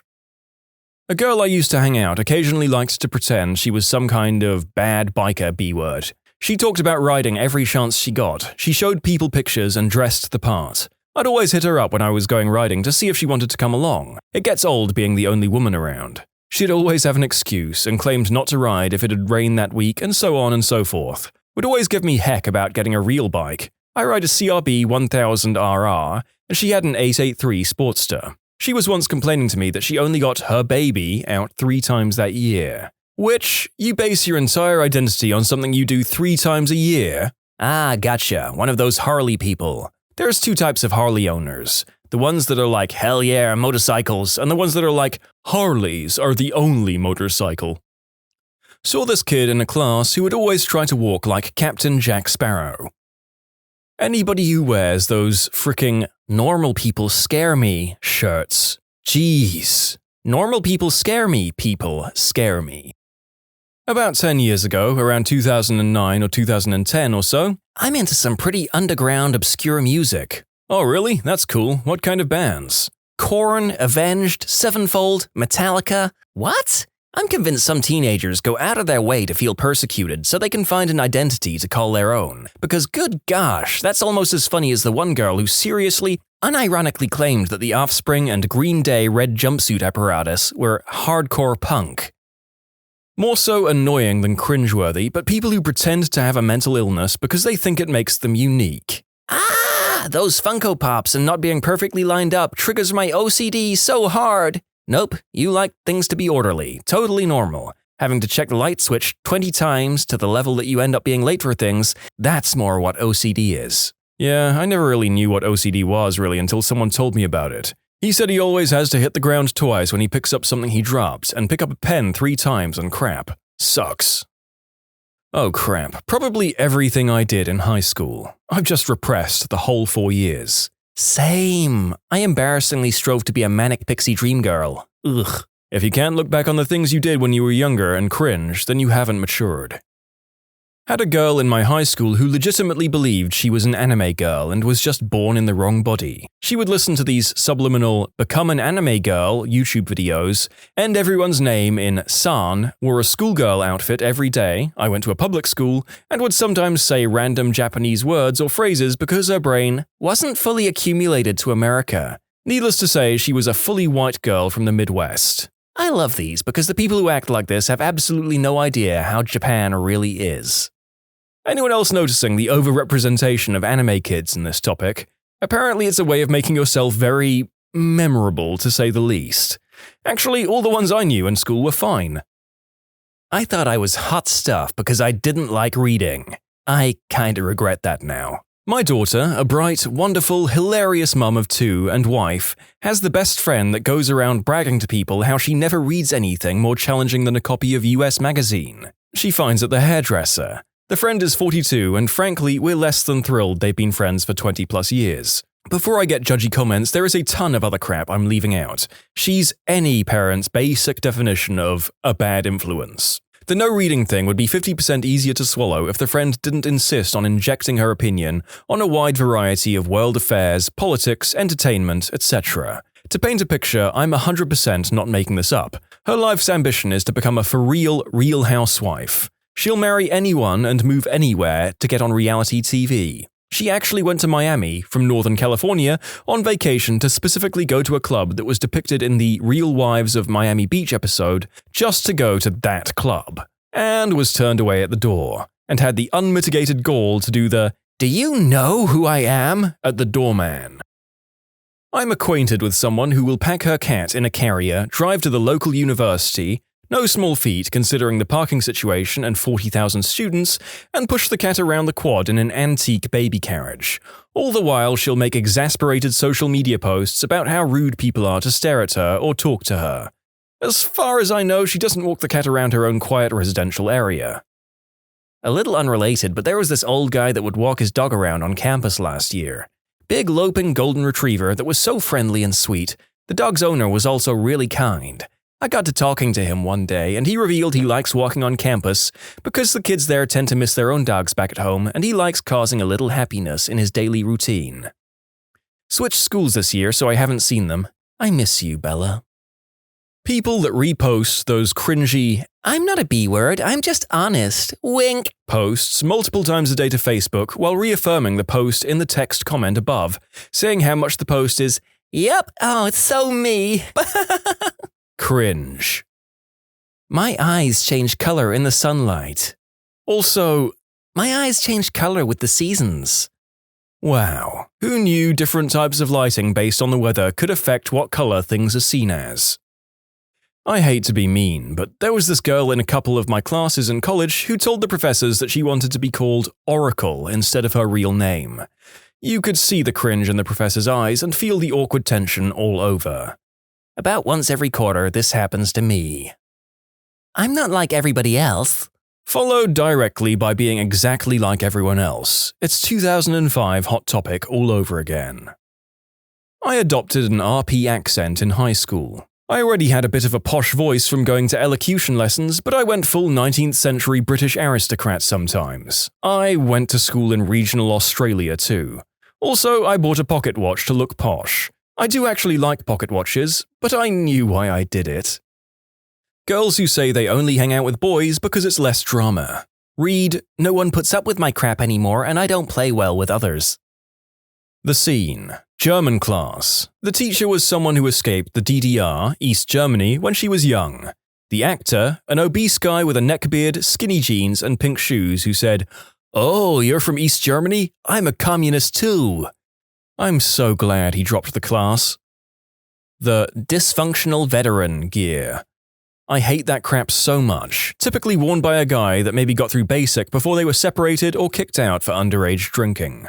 I'll see guys in my classes wearing it, always talking about crap that has nothing to do with the class I'm taking. Meanwhile, I'm just thinking, I get it, dude, now shut the frick up and let the professor get back to the lesson plan. I know someone that is a habitual funeral goer. Anytime someone remotely affiliated with them passes, especially in the town we live in, they are all over social media proclaiming how devastated they are and how close they were to the person. More annoying is repeating the same story over and over about their one interaction with them, or whatever. Like tries to get super close with the family at the time and then trails off after the hype from the death is over. People who wear "cute but psycho" shirts. At least it's one way to know who to avoid, I guess. I was talking to a classmate on the bus and she hauled out her sketchbook to show me her original character, which was a bear that vomits corpses. She related all of this to me in a very loud and carrying voice. Tim, who in 2007 dressed like he was hosting a Nickelodeon game show in 1994, was always around. He thought it was shtick, but he would flip your words around on you. "The Yankees are your team, huh? What do you, own the Yankees?" Did not stop. Finally, someone asked if he was 7 years old and knew how to talk like an adult. Tim then disappeared faster than Drax at the end of Infinity War. 12 years, and I haven't seen him since. Bumper stickers. Lots and lots of bumper stickers. If I see more than 2 to 3 on a car, like, okay, you support a political candidate and love your Doberman, cool, I just assume the person driving it is insufferable. If they're that insistent on sharing their opinions in public to strangers, imagine how they are privately. I once saw a car with so many bumper stickers it covered the entire trunk and back window. Not sure how that's not illegal, but either way, I was embarrassed for them. I went to college with a girl whose car, front, hood, sides, roof, and back were all bumper stickers. There were so many you almost couldn't tell the car was silver. There were like 13 different versions of this coexist sticker, then a ton for Planned Parenthood, lots of anti-Trump stuff, lots of Black Lives Matter stickers, Pride stickers, etc. Which, hey, cool if you support or don't support stuff. But fricking hell, she was the worst. Just at everything. She was insufferable. If you didn't agree with every single thing she did or said, it was a personal attack on her, and she had to tell everyone you were a right-wing extremist, or a stalker, or a misogynist, etc. She mooched homework answers from everyone, and if you wouldn't help her, suddenly you victimized her somehow. She couldn't hold a single conversation without making it political or announcing she was a vegan or she hated X, Y, or Z. She was the most annoying person I've ever met. Sometimes I see that car in town and I just cringe. I knew a girl who wanted to be a manic pixie dream girl type. After some exposure to her, I realized that meant she was flaky, had erratic behavior, and displayed some traits that implied she was mentally ill. I'm so happy she's out of my life. When people say they only listen to The Greatest Showman, or that the only type of music they like is The Greatest Showman. 1, that's not something to brag about, and 2, that doesn't make you special. A lot of people like that movie. Everyone who has now started using "one life to live" or this, #OL2L, as their new YOLO life motto. Divorced your husband? OL2L. Fricked the hot Brazilian dude at work who's engaged? OL2L. Going to take a crap? OL2L. Put a pic of the coffee you're drinking in a very hipster area on Instagram? #OL2L. Don't use a hashtag or weird life motto to be a different kind of butthole. You'll always be a butthole. My ex was a one-upper and always had to play the devil's advocate or bring attention to himself. He was a self-proclaimed anarchist. He carried several knives on him and only drank coffee. Claimed smoking helped his ADHD. Invalidated everything I said when I just needed to vent about something. Always making fun of people, rudely in public, and yelled at me for being embarrassed. Refused to get a job because he didn't want to work for the man. Was absolutely convinced the FBI would break into our house and haul us off to camps. What he won't tell you, I worked in a crappy retail job to pay for our rent. I did the grocery shopping and cooking, he used food stamps, and he used all of his school money on bug-out bag gear. Oh, and the real reason he didn't drive was because his license was suspended, not because he didn't want to drive. 24-year-old me was a fricking idiot.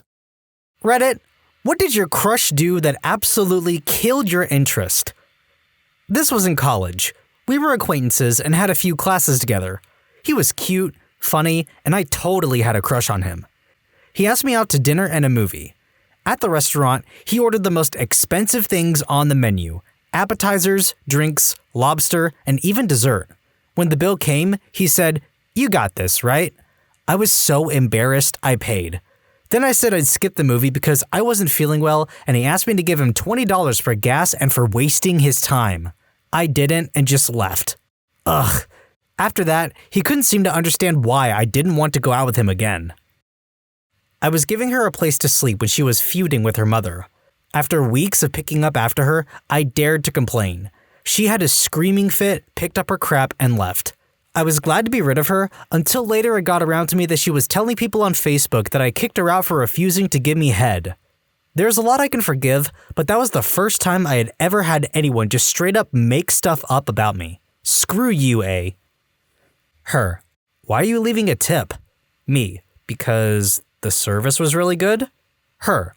But she's fat. Bragged about drinking and driving. He told me that he and his friends have a, quote, nothing under 100 club, where they drink and then drive on the interstate going 100+ miles per hour and have to send a full-length Snapchat video of the speedometer to each other. 2 of my friends have been killed by a drunk driver 3 months prior. Well, I know someone whose tires are getting slashed. We went to Disneyland, where I had an annual pass with my friends and family for an event called Dapper Day, where you dress up in dapper clothing so everything looks very old-timey. I had done it for years with my friends, and he wanted to come, and my mom and siblings were going for the first time too. I was really excited, as it was the first time he had ever met my family. Well, we went on one ride with my family and my friends, and then he said, "Do you want to go on a ride? Just me and you?" I thought we'd come back and spend the rest of the day with them, but as soon as we were out of earshot, he was complaining about my family and how weird it was that they were there, and he wanted to do Disney with just me. But he had known they were coming, so I was confused. Then we went on one more ride, and he started complaining about how hot it was, how tired he was, and before lunch, he wanted to go home. I was super upset, but didn't want him leaving on his own, so I just went with him. But on the way home, I wished I had just let him leave and I could have stayed with all the people I loved. It was the first time in years my sister and my mom had been to Disney, and I didn't know it then, but it was the last time I got to go with my brothers before they grew up, and now they hate me. He was just some dude I dated, not a boyfriend or anything that lasted very long. I'm still so mad at myself for letting him ruin my day. But yeah, it absolutely killed anything I felt for him, and we broke up a few days later. Revealed his list of conquests. Not even my brother knows how many women I've slept with. Then he offered to take my virginity in the back of his pickup truck. I passed. I'm black, she's black. Our crush was mutual. Then she found out I was once in a relationship with a white woman. She then jumped down a rabbit's hole of my, quote, betrayal of the black family and some other nonsense of my trauma of self-hatred. Never been turned off by anything faster than that. We were in the process of getting together. She had called over and we spent an afternoon watching movies and sitting close together.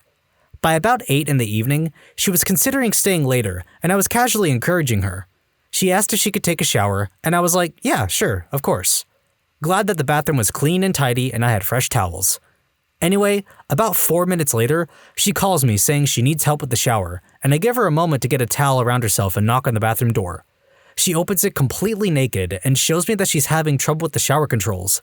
So I'm kinda unsure whether to make the move or start with the controls. So I go with the flow and show her this is hot and cold, this is pressure, this is rainforest, and this is power jets.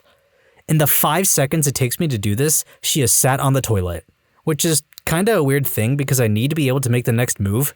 And she's sitting on the toilet, naked, with the lid up, looking all disinterested. I'm thinking, I've screwed it up. When suddenly, kersplosh. And she takes a dump right in front of me. And then another one. I was just like, I'll leave you to it. She asked if things didn't work out if I would mind if she went out with my roommate. I said I couldn't possibly do that to him and left. He tried to discreetly take photos of my feet. Nothing against people who are into that, but the way he was going about it was super creepy. She asked me if I was good with kids because she was pregnant with her ex and that she's not good with kids. It was the first date. We were teenagers, he lived in a different province, and we used to chat on Skype. He wanted me to think he was cool or something and would always talk about his drug use. He ended up faking a heroin overdose when we were on chat together. I was hysterically crying and freaking out, thinking I was watching someone dying and was trying to figure out how to call 911 in another province when he, quote, snapped out of it and told me that he was actually okay. I didn't talk to him much after that. She said I, quote, smile too much. Screw you, I smile when I want to.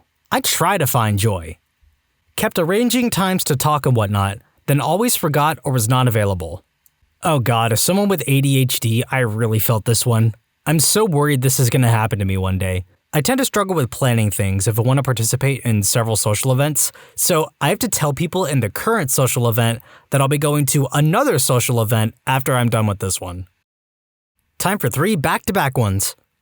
Bullied the quiet kid in our class. Turned out to be the person eating everyone else's food from the break room fridge. Kissed me, and then, after he pulled away, told me he has a girlfriend. His sister actually approached me and let me know that he was once arrested for locking their other pregnant sister in their basement, went on a coke binge while she desperately tried to get out, and went outside to beat their unsuspecting neighbor's van with a golf club. That was a big ol' nope. This post is the equivalent of thinking, there's no way this is gonna get worse, and then it does. Yeah, I don't get washing. I just don't really like taking a shower or a bath or anything. Had a crush on this girl back in high school. She seemed like a sweet girl. After she rejected me, I let it go, but was still interested in maintaining some sort of friendship. Found out she was actually pretty toxic behind my back. She made fun of me for a lot of things that really didn't matter, like hand motions while talking, and I just lost interest in her entirely, even in a friendship. This was years ago on a first date. Tried to convince me to quit my job and put all my savings into gold bars, then demanded I let him read my tarot cards to see if we'd be a good fit. Nope, nope, nope. Huge crush on a fellow uni student. I was invited over for what I expected to be a platonic study date, but hey, any time spent is better than just being alone, or so I thought. Got there and found another student from class also. Okay, study group? Turns out her mom and her set us up for a full-press MLM pitch. Video, literature, the works. I stayed a bit not to be rude, excused myself shortly, and only talked to her in class just in passing from then on. Huge letdown. Edit, MLM means multi-level marketing, aka a pyramid scheme. Signing up to both buy and sell something while recruiting others to sell also. You get a % of all your other recruit sales also. All the percentages basically flow upward, so the only way to make any significant money is to be high in the tree, towards the top of the pyramid. It's all bullcrap basically. Told me he was only being nice to me because he was interested in a friend of mine. I see his Facebook post now. He is dumber than a box of rocks on a treadmill. Talked non-stop about himself and his accomplishments and never asked me one question about myself. She slept with my dad. She got blackout drunk at a party and violently crapped her pants. The smell alone completely turned me off of any interest I had. When I was a teenager, we worked together as lifeguards. I adored him so much until one day he just starts talking about this random woman that he didn't know and wasn't even there that was wearing shorts. He said he was fine until she sat down and had some cellulite on her thighs. And he kept being angry and talking about how she should be doing squats to be more appealing. Like, his rant was angry and long and no one was adding to his conversation. Just silence. After that, I took off my rose-colored glasses and saw that he was, in fact, a huge douchebag. I'm kinda grateful he showed himself that way, because I was really into him until then. Could have been a bad time for my teenage brain. We worked together, and as I got to know him more, I learned he talked badly about everyone. Nurses that are amazing, he'd belittle. Talk about how certain people don't know what they're doing because they've asked for an ultrasound IV as they were struggling getting a vein on a heroin addict. The paramedics were worthless, doctors don't know what they're doing, who he thought was hooking up, and it completely turned me off.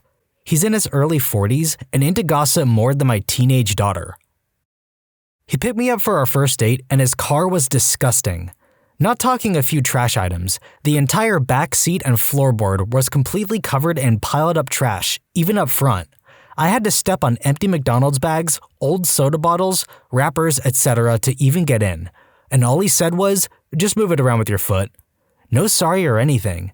Made me feel like trash too. Like, dang, couldn't even clean up a little?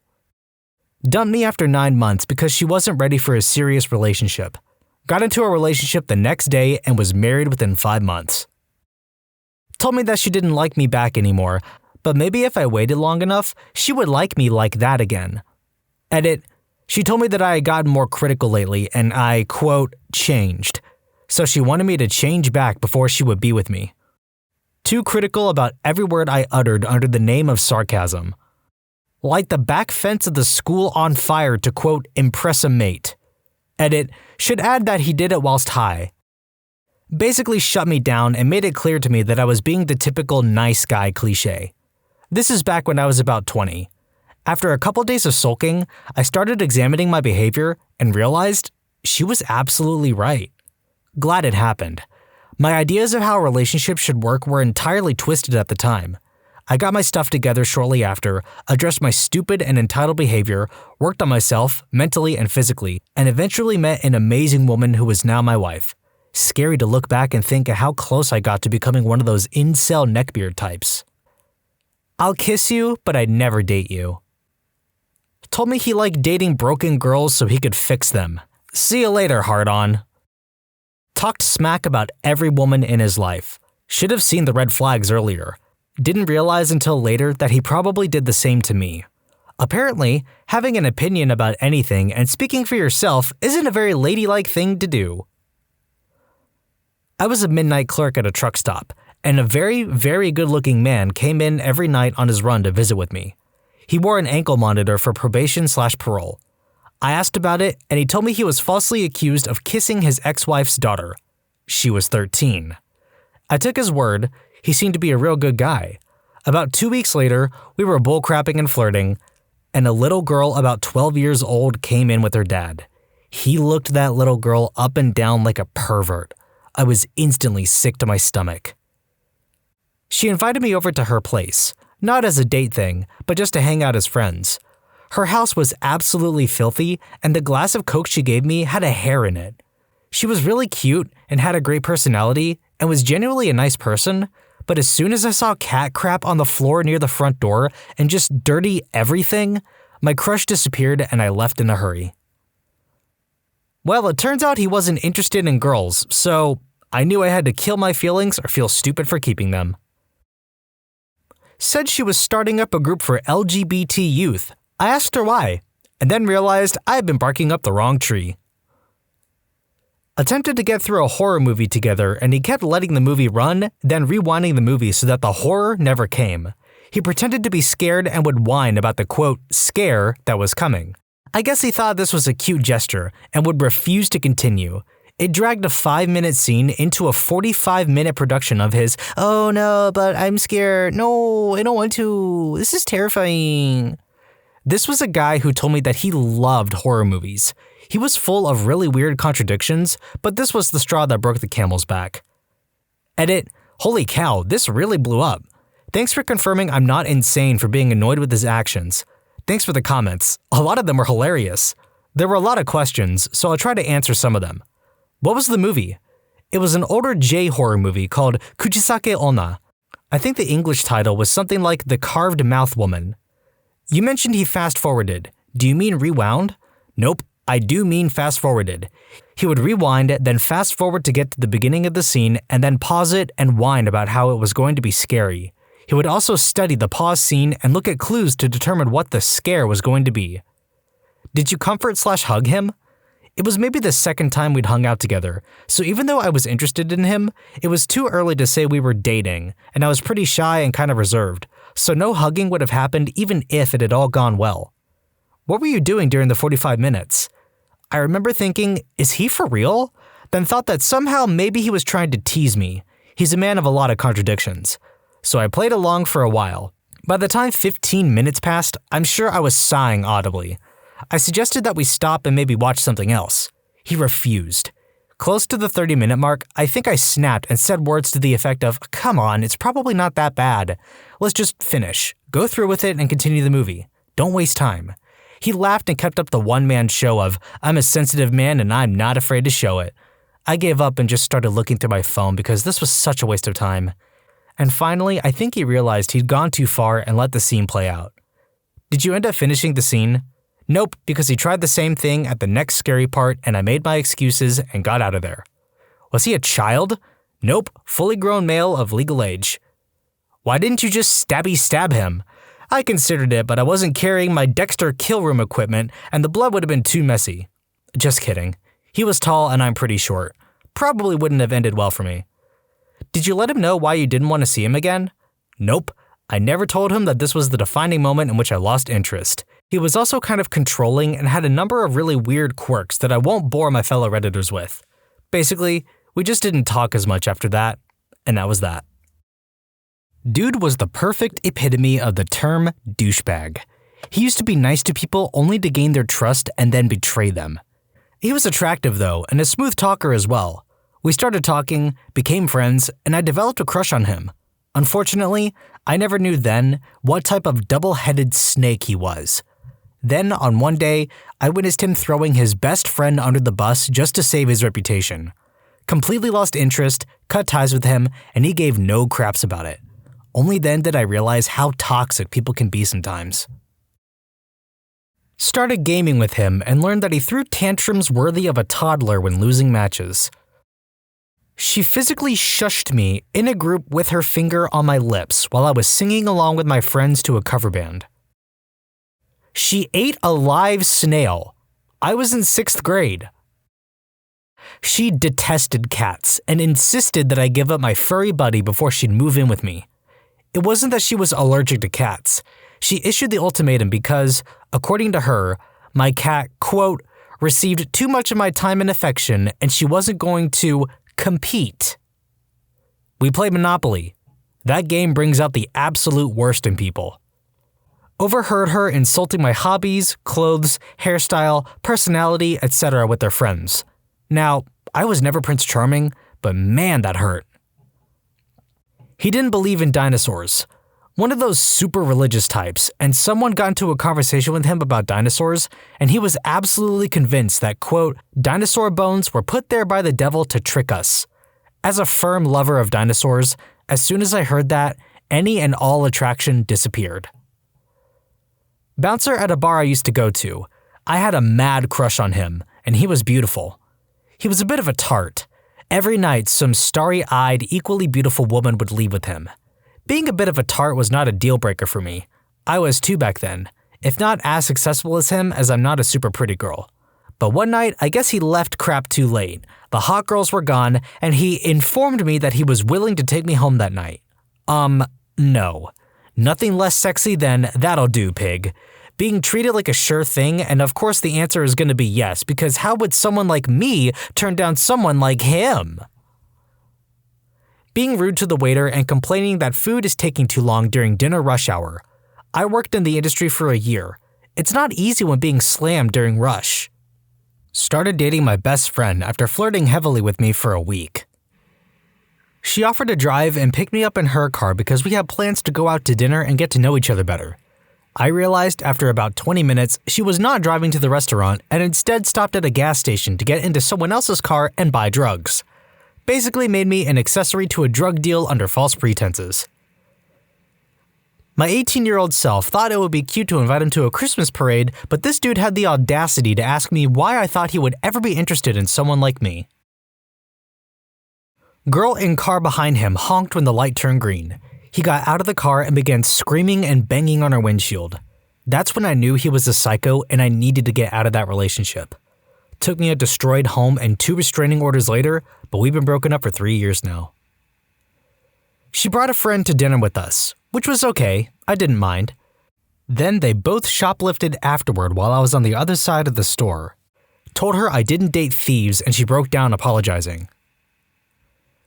Chewed with her mouth open on our first date. I never thought something like that could kill my interest so rapidly. What's the worst experience you've had with a toilet? Not me, but a friend of mine. A group of us all decided to go on a camping trip with our respective significant others. His girlfriend tells him she will not go unless they have a toilet, so he goes out and buys a portable, chemical toilet. He also buys a new tent for them to use and retire the old tent to be the bathroom. He sets the toilet up in town on the valley floor, fills up the fill tank with the blue chemical fluid. He tests it to make sure it works properly. The operation is simple. You pull a lever which opens a flap in the bottom of the toilet. The evidence is dropped through the flap, and a second valve drops fluid down the sides of the toilet into the open flap, flushing all remaining evidence into the lower tank. The flap then returns to its original position, creating a nice, airtight seal, preventing the contents of lower tank from disturbing your precious sensibilities. We drove all the way up to the top of the mountain and set up camp. We have a fun day of eating camp food, drinking beer, and having fun.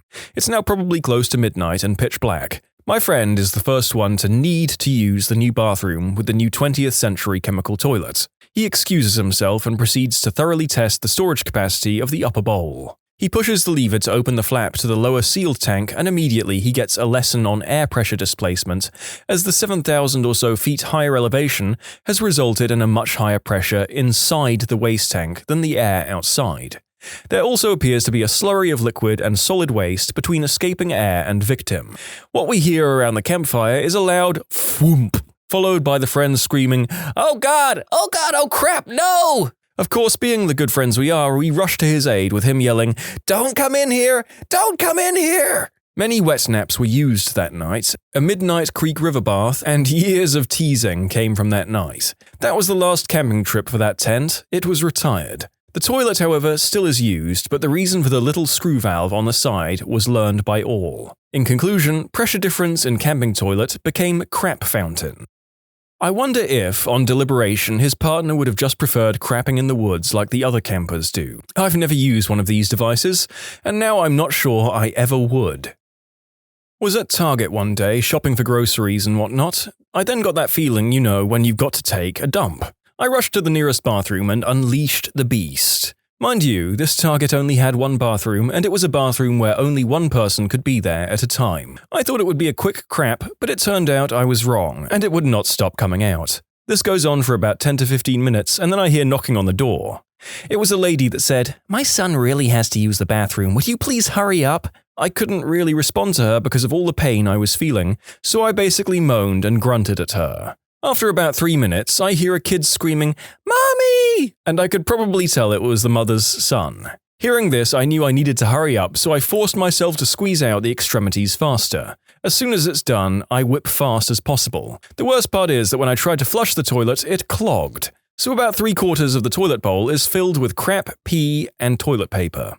Scared, I wash my hands and make a run for the door, then to my car. When I exit the bathroom, I notice a little boy crying and his mum saying things like, "Frick, damn, crap," etc. Turns out the kid crapped himself because I was taking such a long time. It was awkward when I was walking back to my car since the woman's car was right next to mine and she was carrying him to the car so the kid could go home and change. In conclusion, made a kid crap himself after taking a humongous crap myself. Here you go, my worst toilet experience. I have issues. I'm painfully shy, very nervous of things a lot of the time, and I get highly anxious about some things, particularly going to the loo. I find it really awkward to go to the bathroom in an unfamiliar house, even more so with unfamiliar people. When I was at university, I was the only girl living in a house with a group of boys. I was quite nervous about crapping. I mean, males tend to have a kind of idea of females that they don't do crap or something, and that they think that when they do, it's pink and pebble-like. Anyhow, one evening I went to the toilet, didn't put the light on, and the pull cord for the light was outside the bathroom. So I made the decision on my way that I wouldn't use the light. It was early evening in autumn, so it was light-ish. I could see, but it was dim and shadowy. I only had to pee, so it wasn't a huge problem. Only it was a problem because then I ended up pooing. I was supposed to be going food shopping with one of my housemates, and here I was pooing. I was getting a little anxious that he was waiting downstairs, and the time I was taking would be a firm indicator that I was more than peeing. I quickly finished up and was about to leave the bathroom when I thought to myself that I should maybe double-check the toilet was clean before I left. Having no light meant it was very hard to see if there were any stains. I used my phone to light up the toilet and saw the biggest poo ever. Seriously, it was taking up half the toilet and was wedged into the U-bend. I panicked. I flushed, but it didn't move. Didn't budge. Now I was getting really flustered. Downstairs, housemates would have definitely heard a double flush. It still hadn't gone. I couldn't risk a third flush. A third flush would be far more humiliating than dealing with it using an alternate method. At least I thought so. Not sure how I convinced myself of that, but in blind panic and toilet embarrassment, I did. I convinced myself that I had no other option but to lift it out. I did not tell myself to wrap my hand in toilet paper. In went the hand. I got a firm grip on the log and Sue learned that there is no gripping a poo. It can't be done. It began to disintegrate in my hand. But I managed to sort of flip it into the sink where it landed in 2 chunks with a wet thud slap and left opaque brown stains all over the sink. Here I will add that I definitely should have just broken it up and flushed it, but I was panicking so bad. I could feel my heart pumping and I was sweating and my breathing was stalling. My whole body was shaking and felt like jelly. It was like a negative adrenaline. So what do you do when you have a sink covered in crap stains and 2 huge chunks of crap sat there waiting to be disposed of? You mash it down the sink. You run the tap until the water is scalding hot and you proceed to mash the poo into the plug hole as it disintegrates. Only it blocks the plug hole. Now the sink is filling up, and you have a crap plug in the bottom of the sink of burning water, and you have to unblock it. So you shove your hand in, burning yourself while you're trying like crazy to scoop the crap out of the little plug holes. All the while, you hear your housemate shouting up the stairs, "Hey, Susie, are you okay? Are you ready to go?" Oh crap, literally. Suddenly the panic reaches a new level. The housemate is coming up the stairs, the door to your crap sauna is at the top of those very stairs, and you know that the steam in this room is the most foul-smelling steam that could ever be, and soon it will have leaked under the door to the top of the stairs he's walking up. You grab bleach, soap, shampoo, shower gel, and start squirting it under the hot tap, trying like hell to make normal-smelling steam. I'm in the shower. I thought I'd need a shower. It might save time. What the frick was that excuse? Anyhow, the steam is now pooey and perfumed and sickening. The poo is almost mashed away, but the last few bits are not leaving. If you've never manhandled crap, it has a texture like no other. It feels a bit like when you start kneading bread just after adding the warm water and it's warm and sticky. Maybe it's seeded bread. There's definitely a slight coarseness to crap. Mainly, it's the stickiness that is a hassle.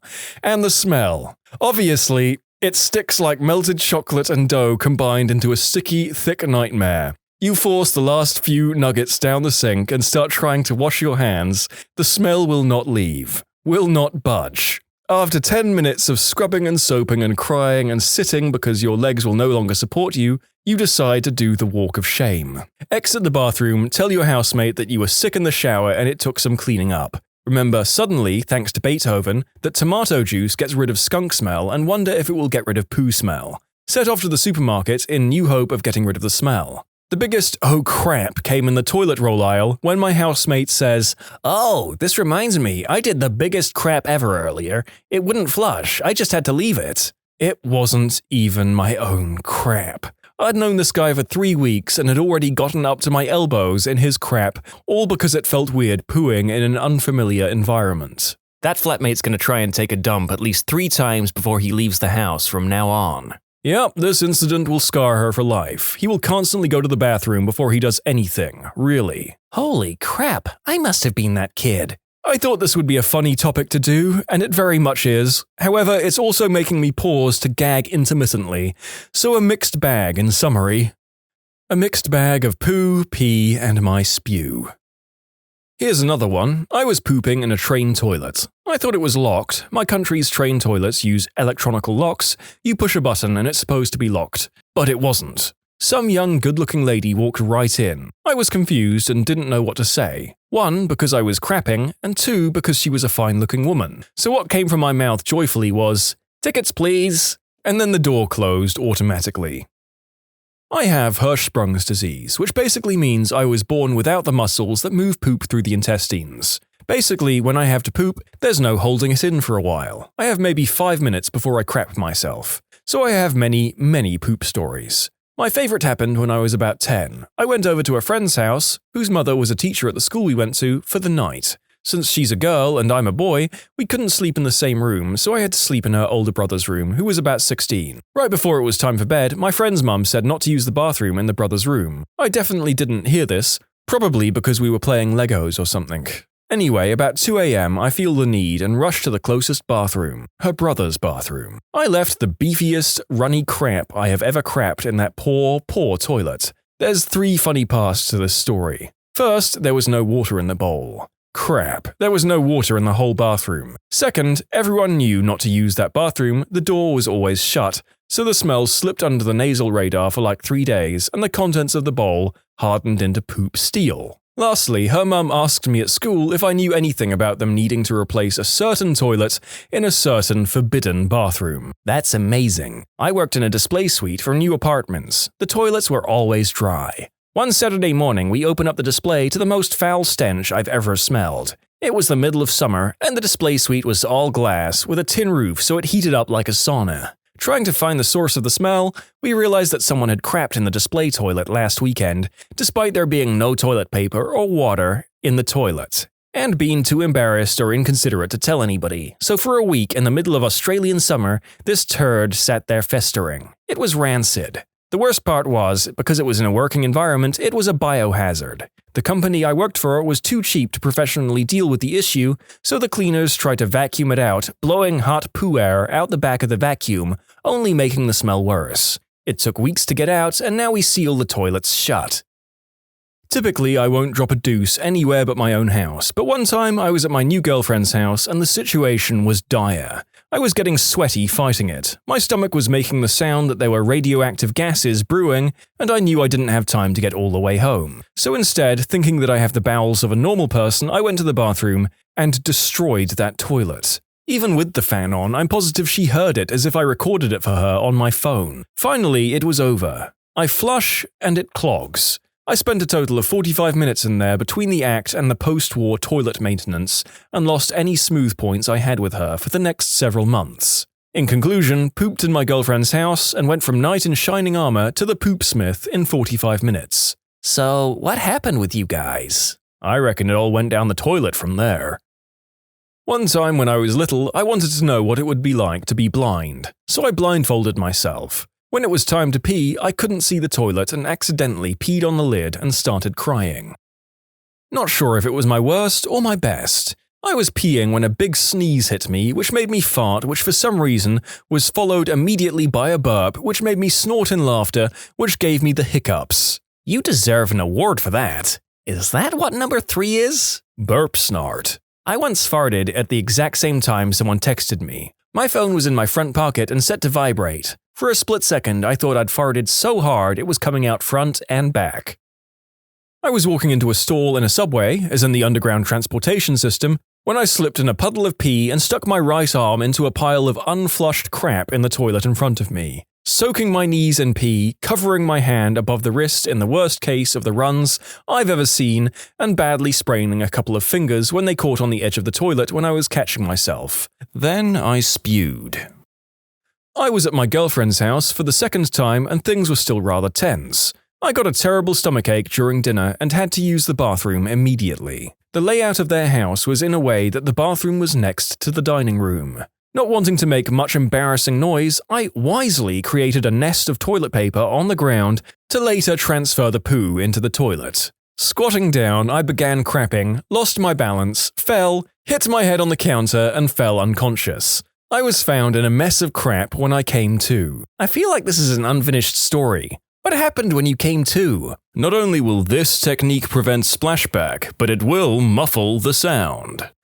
For our viewers' convenience, the narrator has followed the link provided by that previous commenter. The technique is apparently laying a single piece of toilet paper on the surface of the water, which does wonders for preventing splash and, by extension, UTIs. Academic hall bathroom, senior year of college. Went to take a crap during class. Did not look at the roll beforehand. Go to wipe, no paper. By myself in the bathroom, so I do that sort of haven't wiped my butt crab walk to check out the other stall. No toilet paper in there either. Go to the paper towel dispenser. No paper.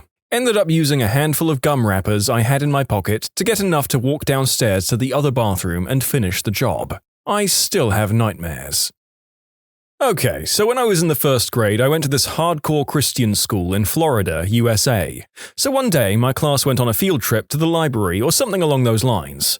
I just remember them leaving the classroom for about half an hour or so. Anyway, I wasn't allowed to come because the week before I had tied my shoes together in the library, so I got kicked out. So here I am, first grader, alone in the classroom when I feel grumbly in my tumbly. I figure that I have to wait until my teacher gets back before I'm allowed to go to the bathroom, so I patiently wait as the poop pains get more and more intense. Eventually, I'm in the corner curled into a ball squeezing my butt cheeks with the force of 1,000 gods. I hear my teacher from down the hall, and as I jump into the air with relief, I crap myself. I straight up crap myself as my entire class enters the classroom. So then, first grader me tries to play it off like nothing's going on, and I sit in my seat and proceed to learn. I'm an idiot. I'd freaking crapped myself. The teacher pulls me out and tells me that the entire class can smell my crap-filled drawers and sends me to the nurse's office while I'm forced to sit on a toilet until my parents can come.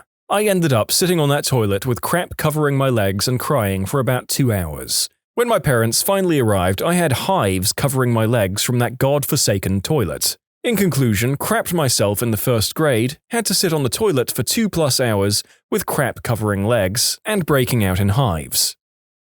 In an Indian restaurant, I went for a pee, and while I was sitting there, I noticed that a few of the tiles were blown, as in they'd come away from the wall.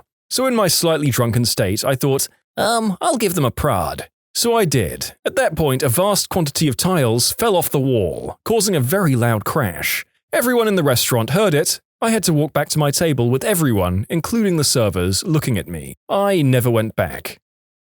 When I was in high school, somebody in my family forgot to flush after going number 2. At some point, my dog discovered this and proceeded to treat herself to a snack. I went upstairs after I caught a hint of a very foul smell to find the contents of the toilet dragged across the hallway carpet. My mum and I spent the rest of the night cleaning it. The worst part was how sick my dog got. She spent the next few days vomiting up foamy, brown spew that reeked like you wouldn't believe. Mine would probably be having a violent period the morning after a night out whilst staying with my then-girlfriend in her dorm room, conducted in her ensuite bathroom with little to no sound insulation. I'd snuck out of bed around 6 a.m., praying to every available deity to leave her peacefully sleeping while I experienced my furious bowel vacation. Regrettably, this was not to be. As soon as I sat on the unfortunate porcelain throne, I unleashed a torrent of gas and liquid not usually experienced outside of volcanic eruptions. This was the pyroclastic flow of crapping. The noise was inescapable, and any attempt to control it just resulted in greater volume, except furnished with an embarrassingly puckered nuance.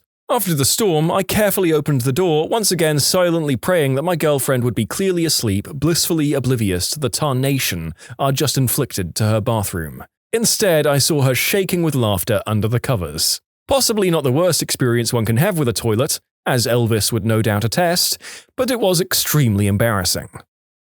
I was on holiday in Florida with my girlfriend, now ex, and her family. Went to the toilet in the hotel room when we got there. Crap was too big to go down the crappy American toilet. Blocked and then proceeded to overflow after I attempted a double flush. Janitor was called and the look he gave me when he left the bathroom was akin to a Vietnam flashback. In addition to this, the water leaked downstairs into the lobby. In conclusion, took a crap, blocked a toilet, traumatized a janitor, and flooded the lobby. American toilet? In case you didn't realize, Americans are done with taking Europe's crap.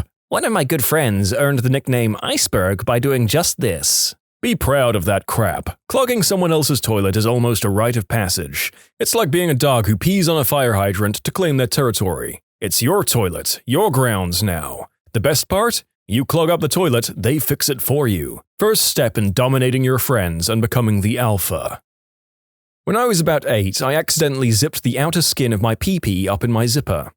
My mum had to come and unzip me, which was not awesome. Things got pretty mangled up, so we're driving to the hospital, and my mum is yelling at my dad, "I told you we should have circumcised him." My dad is yelling at me for being such an idiot, and I'm just bawling my eyes out in the back seat. Good times. Ended up having to get circumcised because the doctor was worried that it would heal up with scar tissue that would cause problems down the line. On the plus side, I got a week off school.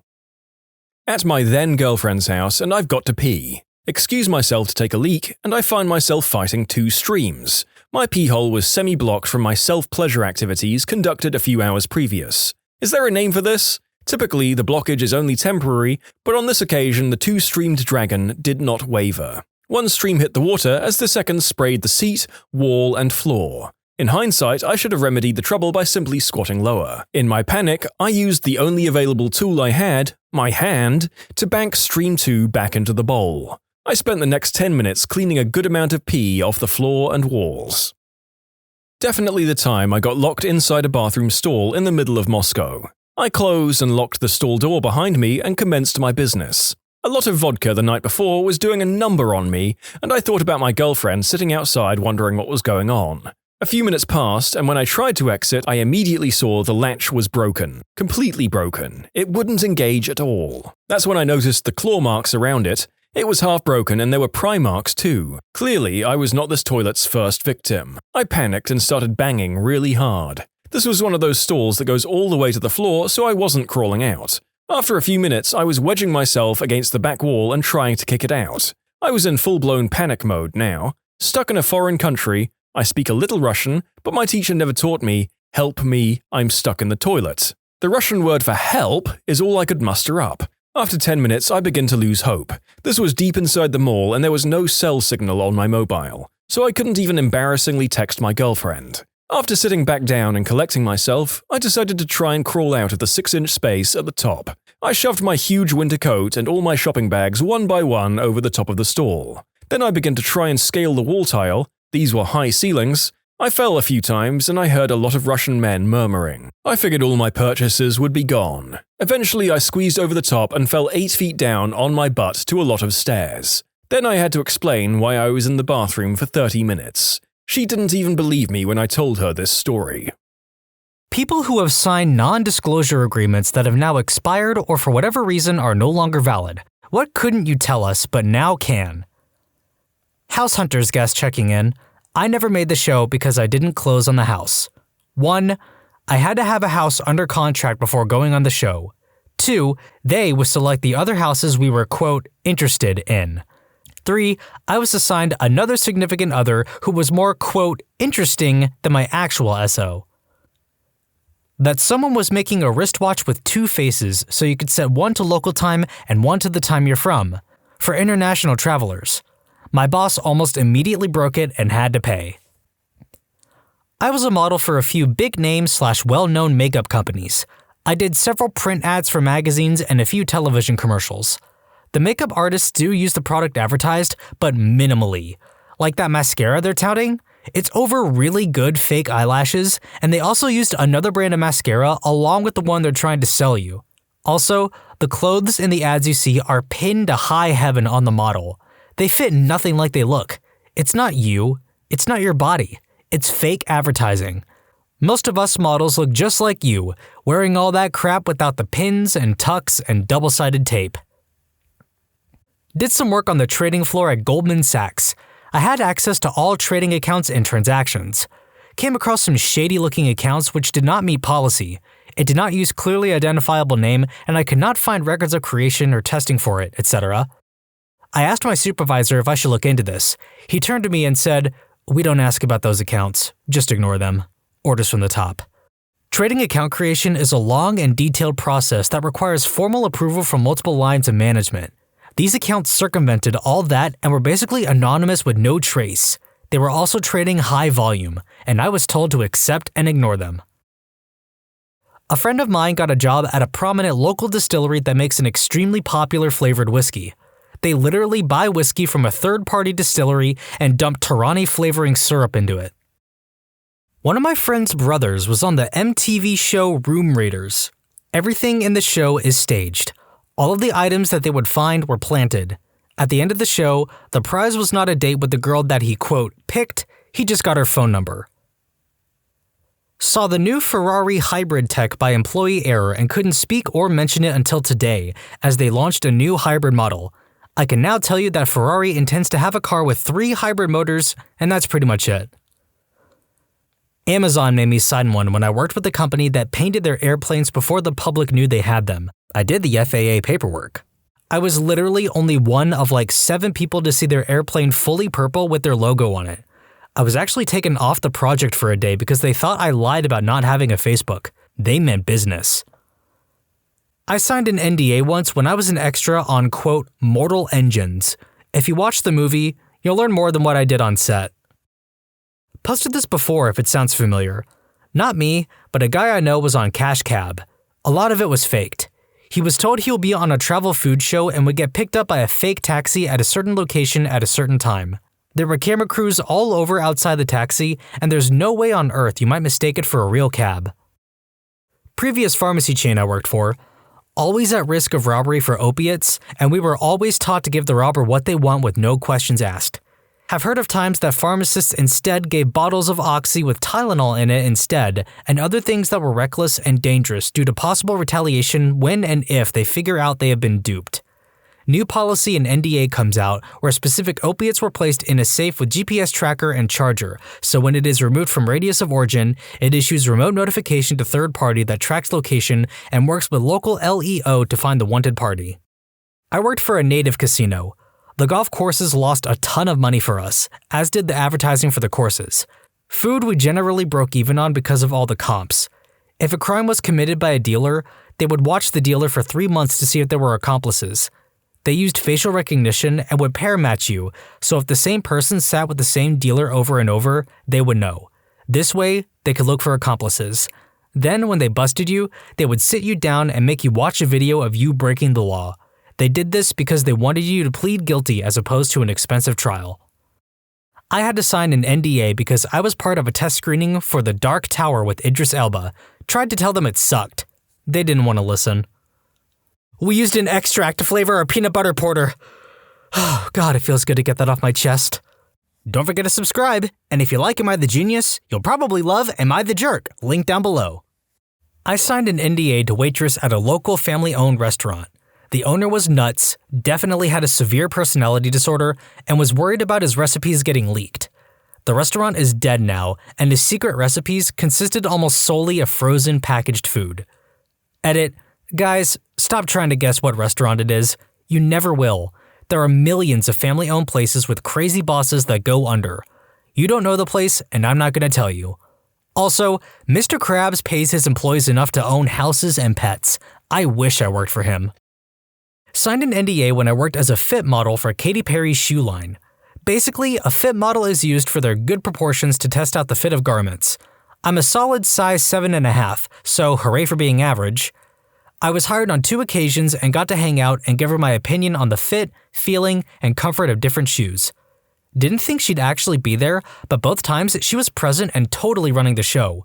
Super nice woman in person and remembered me when we met again. Also, she apologized for making me wait so long, which I thought was nice. It was a late night meeting as she just wrapped shooting a music video. Her dog is really cute too, and I got to save it when it got stuck behind a wall panel. Recycling company would throw away a lot of stuff. They collected the money from government subsidies while leaving the employees to a crap salary in a hazardous workplace. R/OSHA would have freaked out.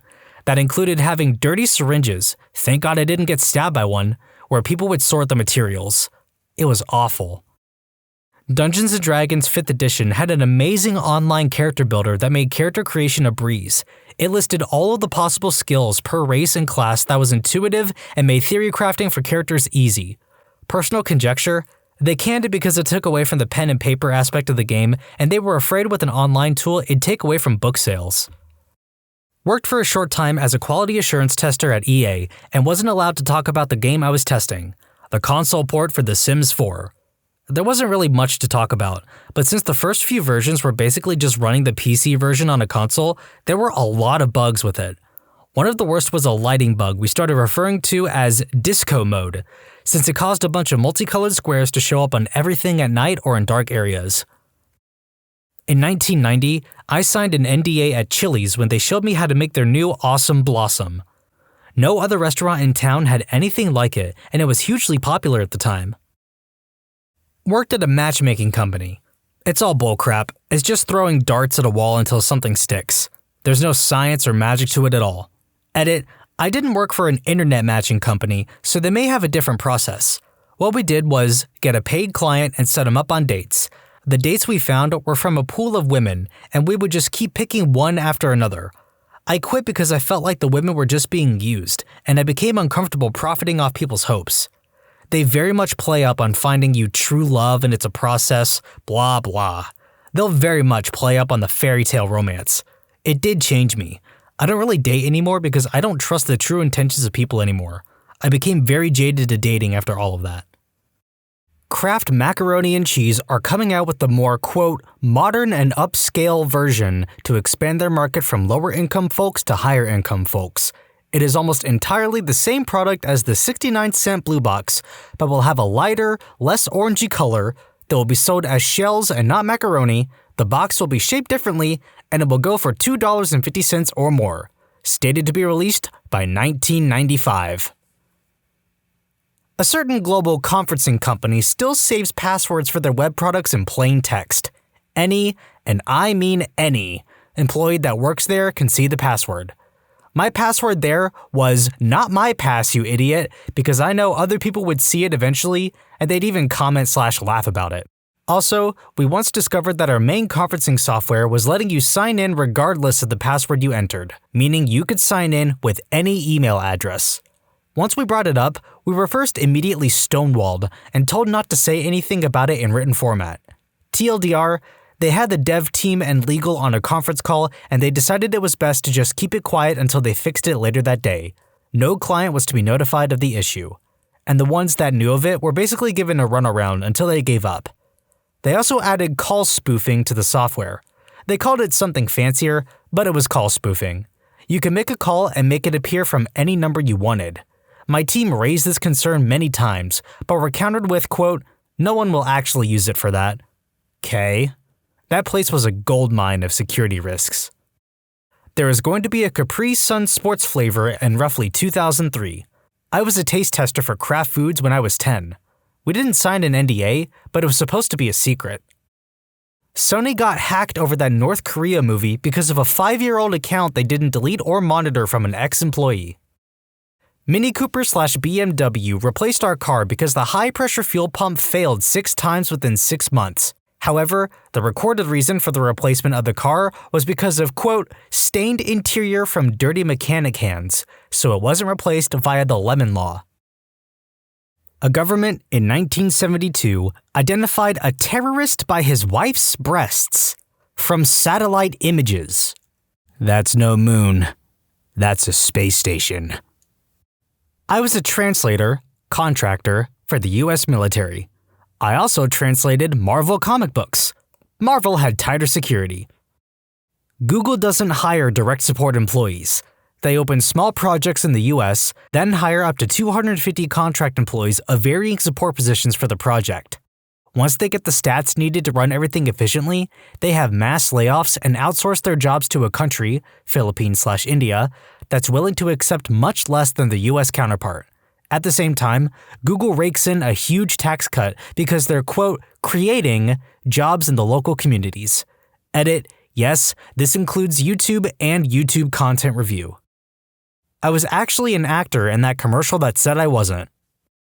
When I was a kid, I visited the dentist for a cavity. While there, the dentist slipped while drilling my tooth and drilled a hole under my tongue. My mom saw me tense up and my dentist said, "Oh, nicked her there a bit, so you might see a little blood." I got home and after an hour, my entire neck was swollen up like a frog and my voice was squeaky because of the air pressure. A pocket of air was pressing against my heart. Dirty air at that, because of the bacteria in my mouth. I was admitted to the hospital as a code 4, with the code 5 being dead. When my mom tried to sue the dentist for damages, he claimed I was kicking and screaming and out of control during the appointment, even getting his secretary to vouch for him and testify. Total BS. I liked the dentist and I was a people pleaser.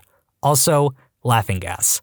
My mom's lawyer was super pessimistic and told her just to settle and sign an NDA because she had a small chance of winning. So, my mom settled, being naive and scared to take on an office full of liars.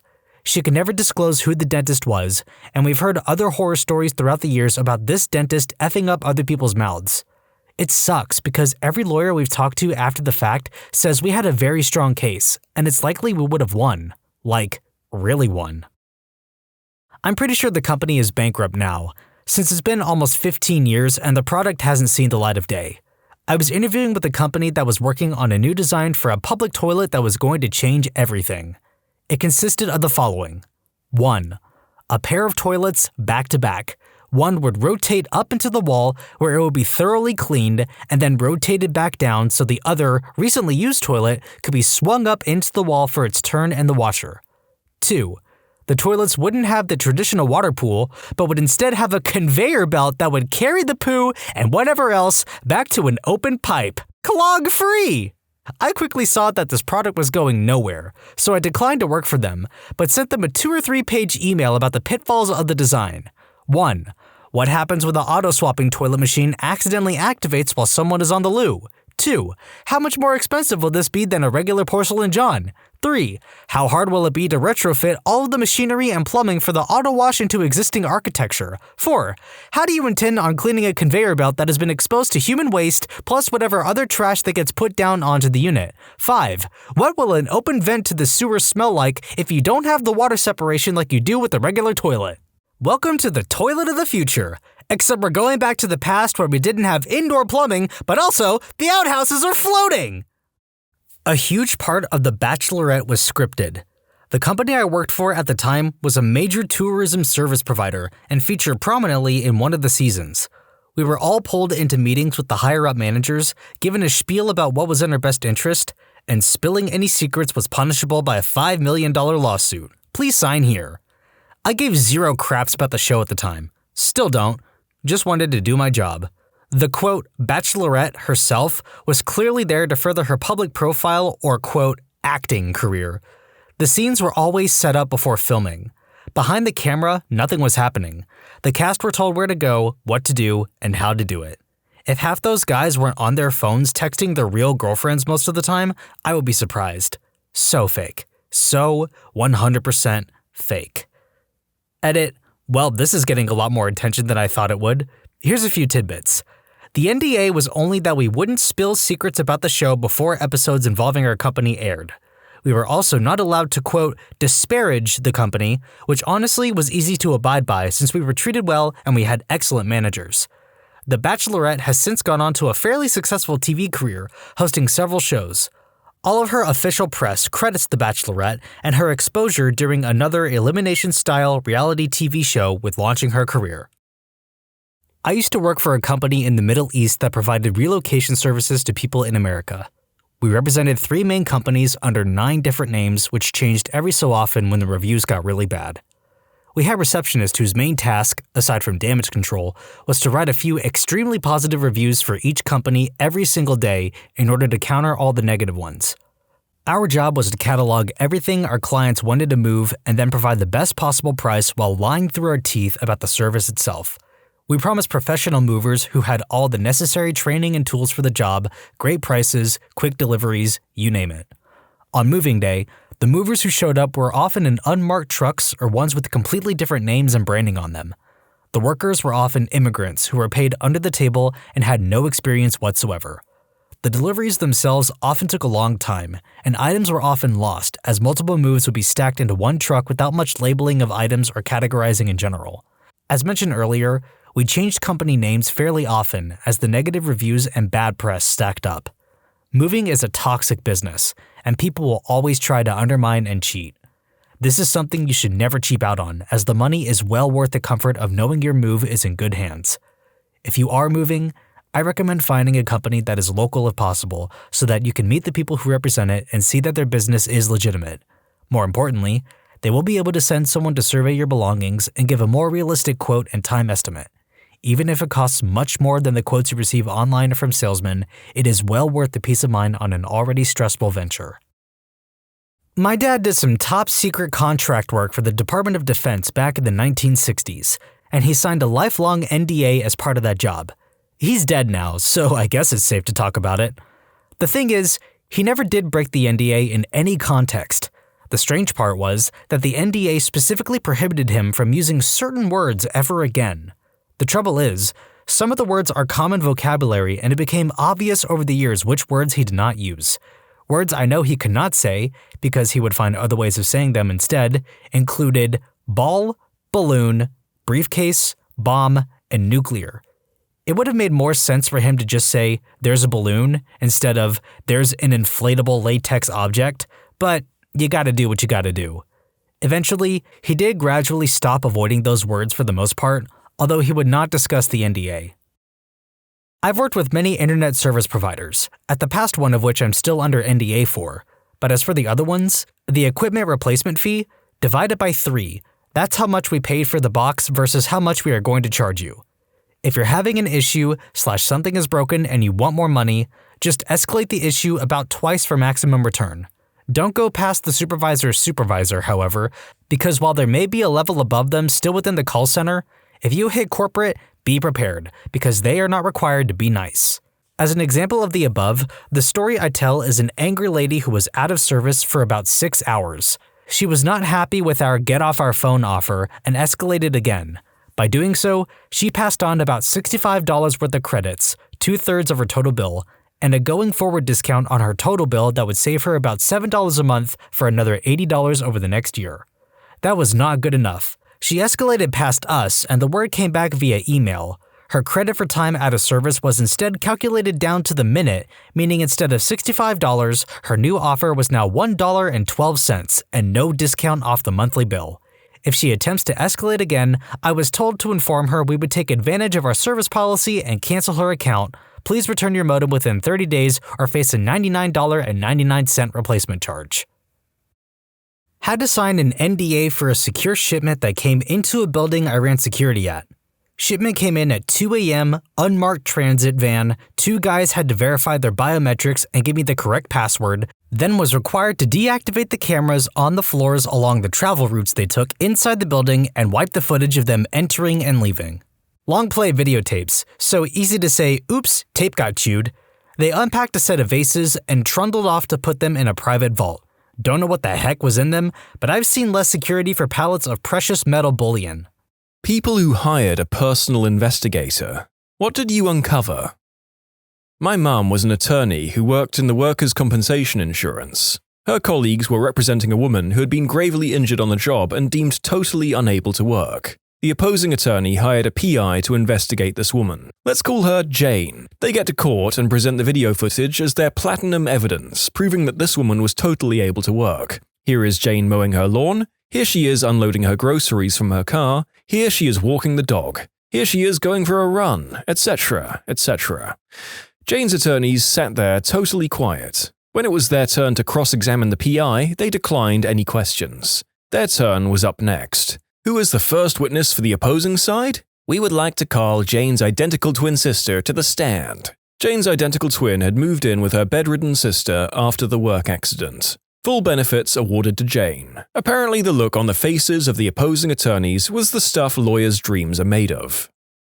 My grandfather once hired a PI. See, he has a large vineyard as well as a few engineering projects he's working on. Well, 2 guys pressed charges on him because they claimed they'd hurt their backs working for him, and he needed to pay for all the medical bills, disability, etc. He thought it was a little fishy and hired a PI. The PI uncovered that they had not actually been hurt and documented the 2 people working at a lumber yard, which has a lot more physical labor than a vineyard. It cost my grandfather a bit to hire him, but way less than what he would have had to pay those 2 scammers. I think this is probably the most common thing a PI does. Probably number 2 on the list, number 1 being catching cheating spouses. There probably is no number 3. I worked as a PI for a couple of years, and it's really not the case. It costs a heck of a lot of money to hire a PA, and just isn't really worth it when all you have to do is catch your spouse tripping up with an undeleted email or a Facebook message. The whole PI to catch a cheating spouse thing is just something you see on TV and movies a lot. That isn't to say it never happens, it's just not the most common thing. It's almost always disability claims or some other legal matters.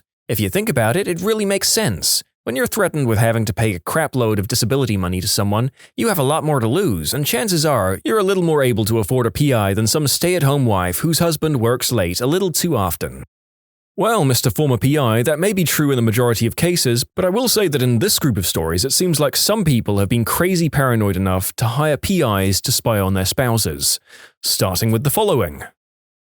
My wife hired one. She found that she was wasting money and that I'm a very boring person. We came from different cultures, but we knew we wanted to be with each other. She's Hispanic, born in another country, and I'm a hillbilly from Appalachia. There was a lot of jealousy early on, both sides, because we simply couldn't relate. After a while, I grew tired of being suspicious and told her that if she wanted to be with someone else, to just tell me and I'll move on. But to just tell me. It was very freeing for me. I guess to her, though, it only made her more suspicious. I got off work at 7 a.m. and there wasn't much to do, and not many places that were open for a couple more hours, so I would go to the gym. And I guess she didn't like not being able to account for the gap between me leaving work and me coming back to the apartment. The guy she hired to follow me around was terrible. I had my routine, get off work, go to the gym, go grab some breakfast, hit up Blockbuster, maybe go to a pet store, we had birds and fish. At the time in the morning these places are empty. Like I said, I'm a boring person. Cut to a few days later, I leave the gym and the new guy behind, head to a restaurant and in comes the new guy from the gym. Creepy. I eat, then leave, go to Blockbuster and in he comes. So here I am suspicious. The next day at the gym, I'm telling my buddy about how creepy it was that the new guy shows up everywhere I go and he agrees. I'm done working out and tell my buddy that I'm going to leave and that I'm going to a specific pet store, and if the guy leaves the gym right after me, that my buddy should head to the same pet store. And that was what happened. I go to the store, a couple of minutes later, in walks the guy, and a minute after that, in comes my buddy. We ended up pinning the guy to the floor, I asked why, and he starts saying, "It's just a job," and that he ain't seen nothing. We release him back into the wild with the order that he's not to show up at the gym again. I get home, call her up, and say that she hired the biggest idiot around and that she needs to stop wasting money. She asks, "What happened?" I tell her to ask him since she gave him money. Her jealousy died down after that. Well, that and I made the ultimate quote to her that made sense. I said, "If I was getting laid as much as you think I am, wouldn't I be a lot happier?" And that was that. For those folks hoping for a different ending, sorry to disappoint. We've been together for almost a quarter of a century and everything is fine. Maybe she just couldn't believe that she was involved with someone so boring. If a PI followed me around, goes to work 5 minutes late every day, comes home from work at the same time every day, stays at home until work the next day, stays at home all day on the weekends. I just hope he doesn't reveal what kind of adult content I watch. This pretty much sums up my life. In between work, they would see me take a whole bunch of green herb and watch It's Always Sunny in Philadelphia for hours. If my significant other hired a PI on me, I'd be fricking livid. Livid's a strange name for a mistress. I worked as a PI one summer for a friend of my dad's. Busted 3 people faking disability claims. Oh man, was that some really boring work. Previous PI here, work is boring, but when it's exciting, it's very exciting. I found out that PIs are pretty damn expensive. My dad's friend is a PI. He charges $45 to $65 an hour, and also charges for whatever gas or transportation fees he incurs while working. He's pretty well off too. Apparently a lot of people need the service, which surprises me. Lots of PIs are contracted out through various police departments as well, and law firms to disprove or limit damages claims in personal injury cases.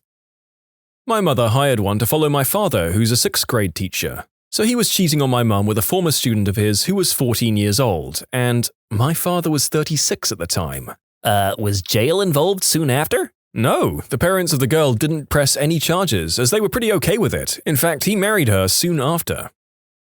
A relative of a friend of mine approached me one day and asked if I could help in finding his brother on the internet somehow. His brother had up and left town with no indication of where he was going, leaving a wife and 2 small children behind. They were not separated and still lived with the kids. He took little more than the clothes on his back. They didn't know if he was in trouble, running from someone, or just a deadbeat. They bought me his passworded desktop PC, which was an XP machine and easily cracked. There wasn't anything in the browser history, the documents folders had nothing, and the machine was relatively blank. I did find a World of Warcraft installation though, and inside that was everything I needed. In the game's screenshots folder, I found several shots of his dwarf talking to a female night elf, very cutesy-like, including some chat lines about being together, and flirty emotes. It was clear what he had done. This turbo nerd had left his family for a night elf. In the screenshots, I could see a few add-ons. One particular World of Warcraft add-on, Pratt, that he had installed has a scrollback chat buffer it saves. I was able to locate the settings file containing that buffer,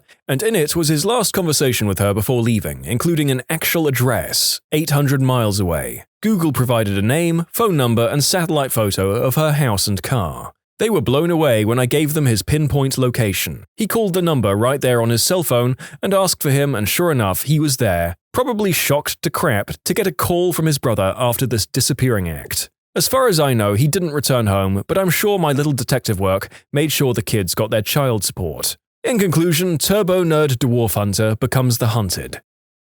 Okay, 2 stories of PIs being used to discover scumbags in a row. That makes a nice break from all the cases of personal injury claims. What crappy dads. I hope they got drained for everything they were worth in child support. My uncle hired one to follow his wife after she gave some signs of an affair. She was the principal of a school and claimed she had to work long hours or would attend every single school event and function and would be gone long hours or go on business trips, among other things. Turns out she was totally having relations with the vice principal. He got camera footage of them going to her house during lunch breaks for a quickie on my uncle's bed. He got other footage as well of them meeting up numerous times. It was never confirmed, but some kids at the school later claimed she and the VP had done it in their office. After it all came to light, it dawned on all the other aunts and uncles the many times my aunt would drop off her daughter at random times and random nights at our houses because she had a spontaneous school function and needed a babysitter. It was also mysterious when she surprised my uncle with chest augmentation surgery, which turns out was for the other guy. How does one surprise their spouse with elective surgery? Do they just roll over in bed and say, "Look what the melon fairy left, honey"? In 2005, my mother had suspicions that my father was cheating on her whenever he would go to the Dominican Republic, so she hired an investigator in DR who began to watch my father. The PI express mailed her some pictures of my father and some young woman kissing, dancing, going into hotel rooms, the works. She later found out that the woman was the mother of my father's illegitimate daughter, my half-sister. My father got her a visa and she is living with us now in the States.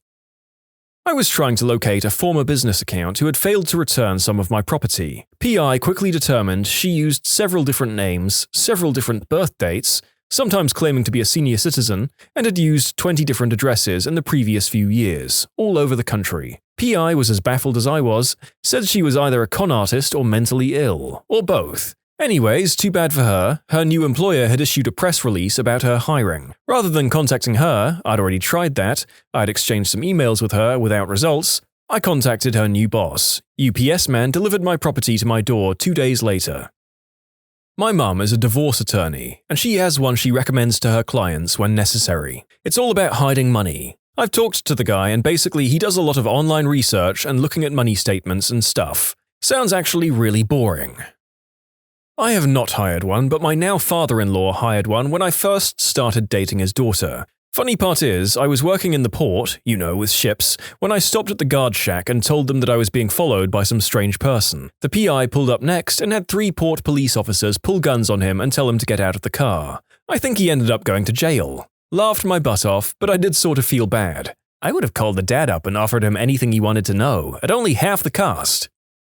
My uncle was a PI for a while. He mostly worked for insurance groups and lawyers to make sure the correct person was being served or prosecuted. He would have to figure out stuff like who burned the farm down, John Smith Jr. or John Smith Sr. Was Jane Doe the divorcee or the third wife? One time, this kid wrecked his Ferrari. Kid ended up posting his version of the wreck on MySpace. He told how he'd intentionally wrecked it because his parents didn't get him the Ferrari he wanted. It was very Tom Haverford from Parks and Rec. My mum is a PI. She's asked me to go into bars and adult clubs with her on multiple occasions to observe individuals. Both made sense to remain inconspicuous as well as her own safety. Let me just say, you've never really been to an adult club until you go with your mum. She was trashing girls left and right out of earshot. About 10 years ago, my cousin was deployed in Afghanistan on his second tour. During phone calls back home, his daughter made mention of a new uncle he didn't know existed. My aunt decided to hire a PI for him and found out his wife was cheating with a doctor. Of course, he was heartbroken. The divorce that followed was quick. However, there is a bright side to this. After switching to a reserve unit, he was able to finish college and go to law school. His ex-wife? She was dumped by the doctor not long after the divorce. She attempted to reconcile, but my cousin refused. He's remarried. She lives with a group of friends in some run-down house. When I was 10, my parents separated and went through a nasty divorce. Sometime during all of that, he hired a PI to follow my mum around. The PI concluded that my mother was a working girl. She did escort service and hung around the doctor's conventions. The PI took photos and logged everything. My dad snuck into the house my mother and I lived in with a camcorder and recorded the discovery of a ledger containing all of her clients and the money exchange. He leveraged it in the divorce so he didn't get bent over entirely. My dad didn't tell me any of this until I was 17 or so. I didn't believe it until I thought back and remembered some things. She had a pager, and back in the 90s only a few types of people had pagers: doctors and working girls. She would suddenly be gone late at night if I woke up. She would always say she was out grocery shopping. I also remember walking in on her wearing a revealing dress made of leather. No more revealing than what girls wear to the club, but hey, that crap is weird when it's your mum and you're 10. Anywho, my dad still throws it at me when he wants to prove how much better of a person he is than my mother or my stepdad, who married a working girl. In her defense, she was paying her way to become an RN, which she is now. In conclusion, PI followed my mum for my dad during a nasty divorce. Found out she was a working girl. Dad holds grudge to this day and tells his kids about it. And another piece of evidence that many spouses apparently hire PIs to discover cheating spouses.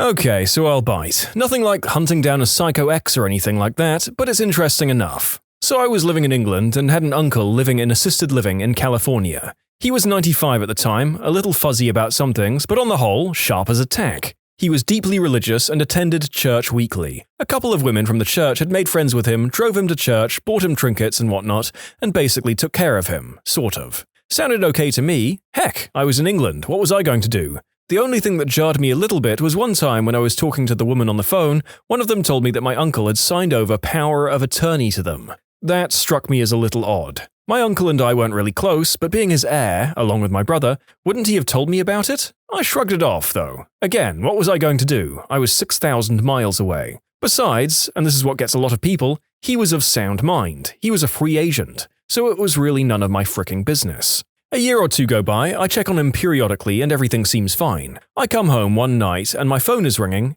It's the assisted care residence. Crap, what's happened? Is he dead? He's 97 fricking years old. I was expecting it any day. No, it's these two little old ladies. They're trying to get my uncle to sign over power of attorney to them. Wait a minute, hadn't he already done that? The alarm bells go off. Something is deeply wrong and it was going to make at least 24 hours to get back to California, given connections, flights, renting a car, blah blah blah. So I call a PI from England, tell him the situation, and as soon as I can get to the part about the women, he stops me and says, "Wait, let me tell you how this story goes." He then proceeds to tell me that this is a common scam. These women cruise the churches looking for these little old guys who on the surface have no family to speak of and healthy retirement and investment accounts. So I get my butt back to California ASAP. Unfortunately, my uncle has signed nothing. Although at this point, they're pushing him hard. They'd even kidnapped him and taken him to an attorney and tried to get him to sign over POA to them.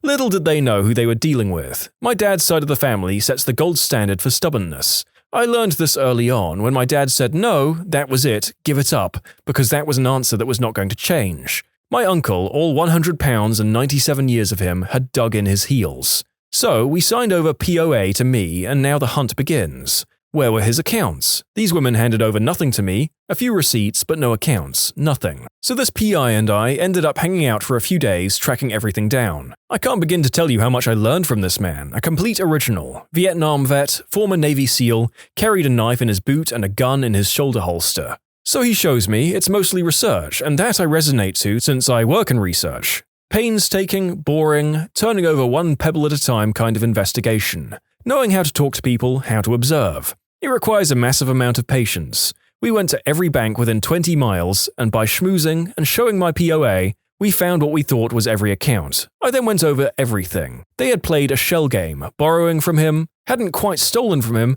but it took quite a while to figure out what they'd done. Then I find the pièce de résistance. They had him sign over all of his retirement accounts to them, or more specifically to the younger one, being a spry 81 years old. So we do some further investigation. Turns out this one is broke. Looks like she sent it back to the Philippines or something.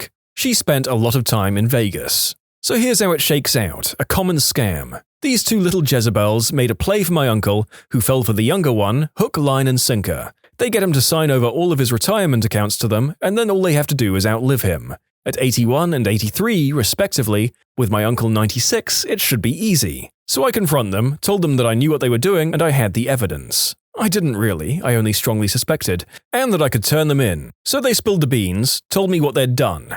They swore that they had only borrowed the money. We signed it all back over, I didn't turn them in, I figured it would all come out in the wash anyway. I didn't want to see them go to jail, and I wasn't sure I could prove it anyway. But if it wasn't for this PI who had my back, they would have gotten away with it. I'm a firm believer now, I learned a crap ton for him. Now for the editorial. This crime is rampant, intimidating, bamboozling, and ripping off the elderly. Most DAs won't touch it. If you even get a whiff that an elderly relative is being abused or ripped off, if it even crosses your mind, step in immediately. Kick butt and take names. You may be the only defense they have. But I'll tell you, it turned out to be one of the most interesting experiences of my life. My uncle got the last laugh. He outlived both of them and passed away peaceably at 100 years old, with me there with him. One of the last things he told me was that he had forgiven them for what they'd done.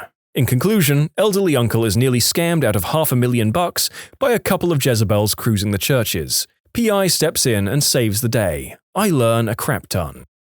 We discovered that the driver who hit me not only went off the side of the road where I was, legally four-wheeling on a quad, she was talking on the cell phone, looking into the passenger seat, driving with no insurance and a revoked license because of previous convictions for causing accidents. After the truck, pushing my quad into a T-boned position, plowing up so much dirt in front of us that after 70 feet it finally came up to a halt. The investigator had evidence that she was driving 35 miles per hour in a 25 zone and she didn't brake after the impact. After the truck came to a stop, she jumped out and started running away, but witnesses caught her and held her there. My friend, who was sitting behind me, both of us 14, were carted off in ambulances and I never saw this woman's face. The trooper wrote the report that I, 14 years old, had taken an RV instead of an ATV and pulled out in front of the woman, though it was clear the accident happened off the roadway. The trooper interrogated me while I was lying on the ground waiting for ambulances before my parents even arrived. I was in shock while he rephrased the question, "Have you had any alcoholic or illegal substances today?" several times.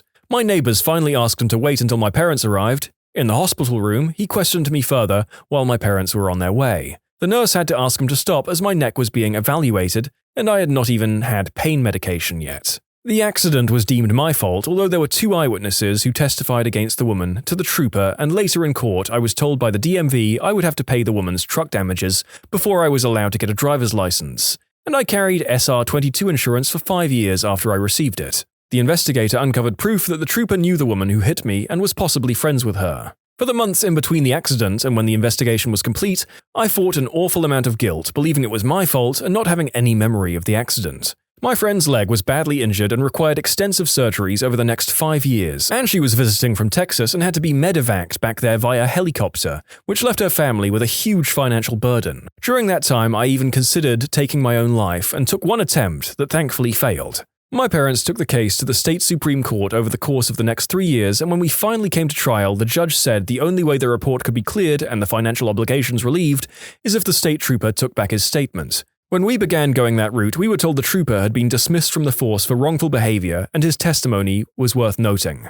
That was an expensive lesson in corruption. The financial stress contributed greatly to my parents' divorce. However, if we hadn't hired the investigator, we may have went on thinking it was my fault. I'm very thankful to know that it truly wasn't. What screams "I peaked in high school"? Getting the score of the football game you won against the school's rival tattooed on your shoulder. When I was in high school, this guy a year before me had a fearsome reputation. At house parties, people would fear him just by name alone. He would show up to parties with his cronies and start fights. He came from a decent enough family. Everybody wanted to be on his good side. Anyway, he graduates high school, and most of us were still in 12th grade. I remember he used to come around lunchtime to smoke with the people out front, shoot the breeze, and talk about how much fun it is to sleep in and do nothing and have all this freedom. A couple of months of, "Oh, cool," to, "Why are you still here?" as we awkwardly shuffled back to class. Some of the popular kids from high school still get together very frequently, and you see updates of it on Facebook. I also keep touch with some friends from high school, and I think that that's nice. However, one of those friends of mine once ran into them during one of their get-togethers. He said hi and happened to be sitting not too far from them at the bar.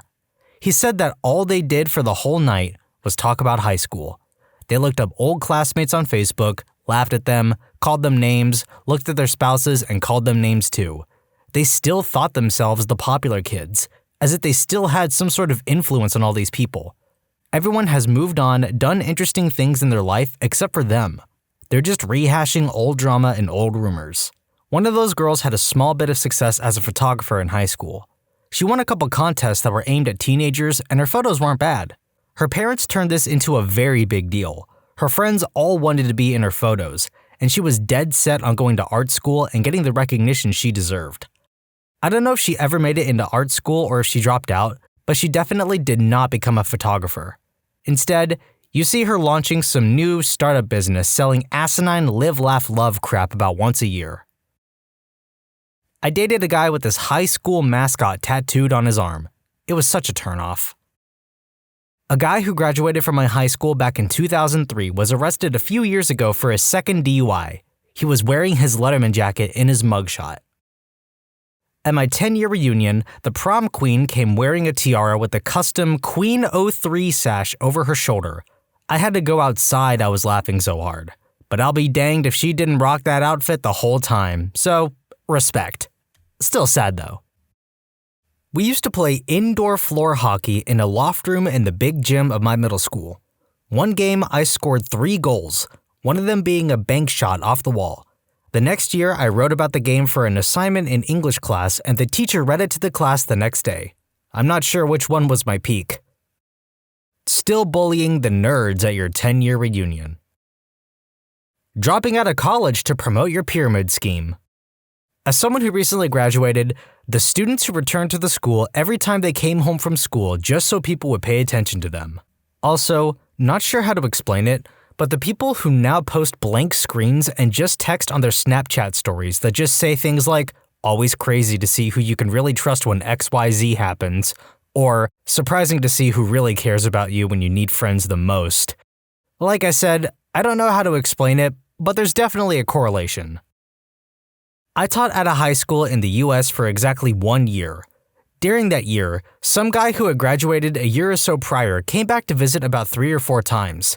This douche just rolled into the school and would pop into classes to say hi to teachers and students in the middle of lessons. I have no idea why, but for some reason, he was walking around barefoot too. He tried that crap in my class, and I asked him promptly to leave, to which he said to me, "Oh, you're new here, and don't understand that I'm sort of a legend around here, so people like to see me come by."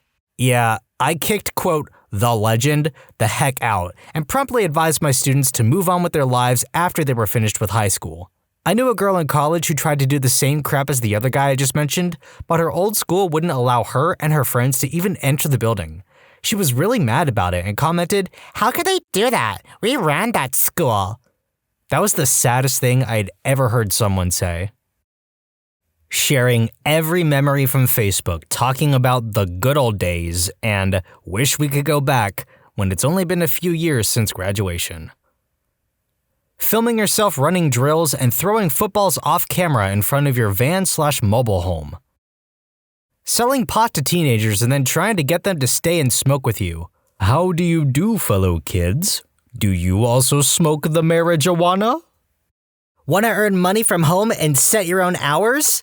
Edit, thank you for the love, and sorry you all have had that quote bestie, read distant acquaintance, reach out to you with a desperate sales pitch. Hey hun, long time no see. I know I bullied the crap out of you in high school, but we're past that now, right? Now, want to buy some terrible overpriced supplements/makeup/essential oils from me? #boss babe, #beer on boss, #killing it. The class that graduated before me had their 10-year reunion last year, and apparently a big fight broke out over something that happened when they were all still in high school. I guess that's one way to tell if someone peaked in high school. Pretty embarrassing. When I was in high school, the cool kids partied hard. They'd get blackout drunk and used whatever illegal substances they can get. I was looking through some of the profiles of some of those classmates, and a few of them are still doing the same crap. Talking gangsta stuff despite growing up in a middle-class suburb, talking about how they miss their kids who are in CPS custody because they went to jail for using, going on rants about narcs, etc. They're about 27 or 28. What made you cool in high school makes you a loser as a grown adult, especially when you're a parent. Teachers who suck up to the athletes and other popular kids and ignore the less popular kids. Hope you're enjoying the video. Don't forget to subscribe, and if you like Am I the Genius, you'll probably love Am I the Jerk, linked in the description below. I went to school with a girl whose parents graduated from our high school 20 years prior. All 4 members of their family got the school's logo tattooed. Her boyfriend still goes to the football games and reposts his game highlights on Instagram. We're all 21 to 22. I'm from New Mexico and live in the largest city in the state. We've never had a good high school football team, and the BF usually goes to pick up underage girls and brags to everyone about how he was the star football player. If someone from another team makes a really good play, he'll make some kind of remark about how he could have done it better, or he'll go into a detail about his junior varsity football experience. Making any mention of SAT or ACT scores. Bonus points for that IQ test you took when you were a kid online. Man, I remember how much our high school used to stress about ACT scores. It was like putting all your eggs in one basket. They painted this picture of not being able to get into college if you had anything lower than like a 28 or something. And a small rant here, I hate how much of high school was just learning how to take tests. I never absorbed any of the information on the ACT categories, which were math, science, reading, and English. Some of those science graphs would have been genuinely interesting if I weren't under the pressure of taking a test. The ACT and all the prep work boils down to, how do I take this test as efficiently as possible with the time I have? And they wonder why we suck at college. I was in the National Honor Society, so I know a little bit about leadership anytime after high school.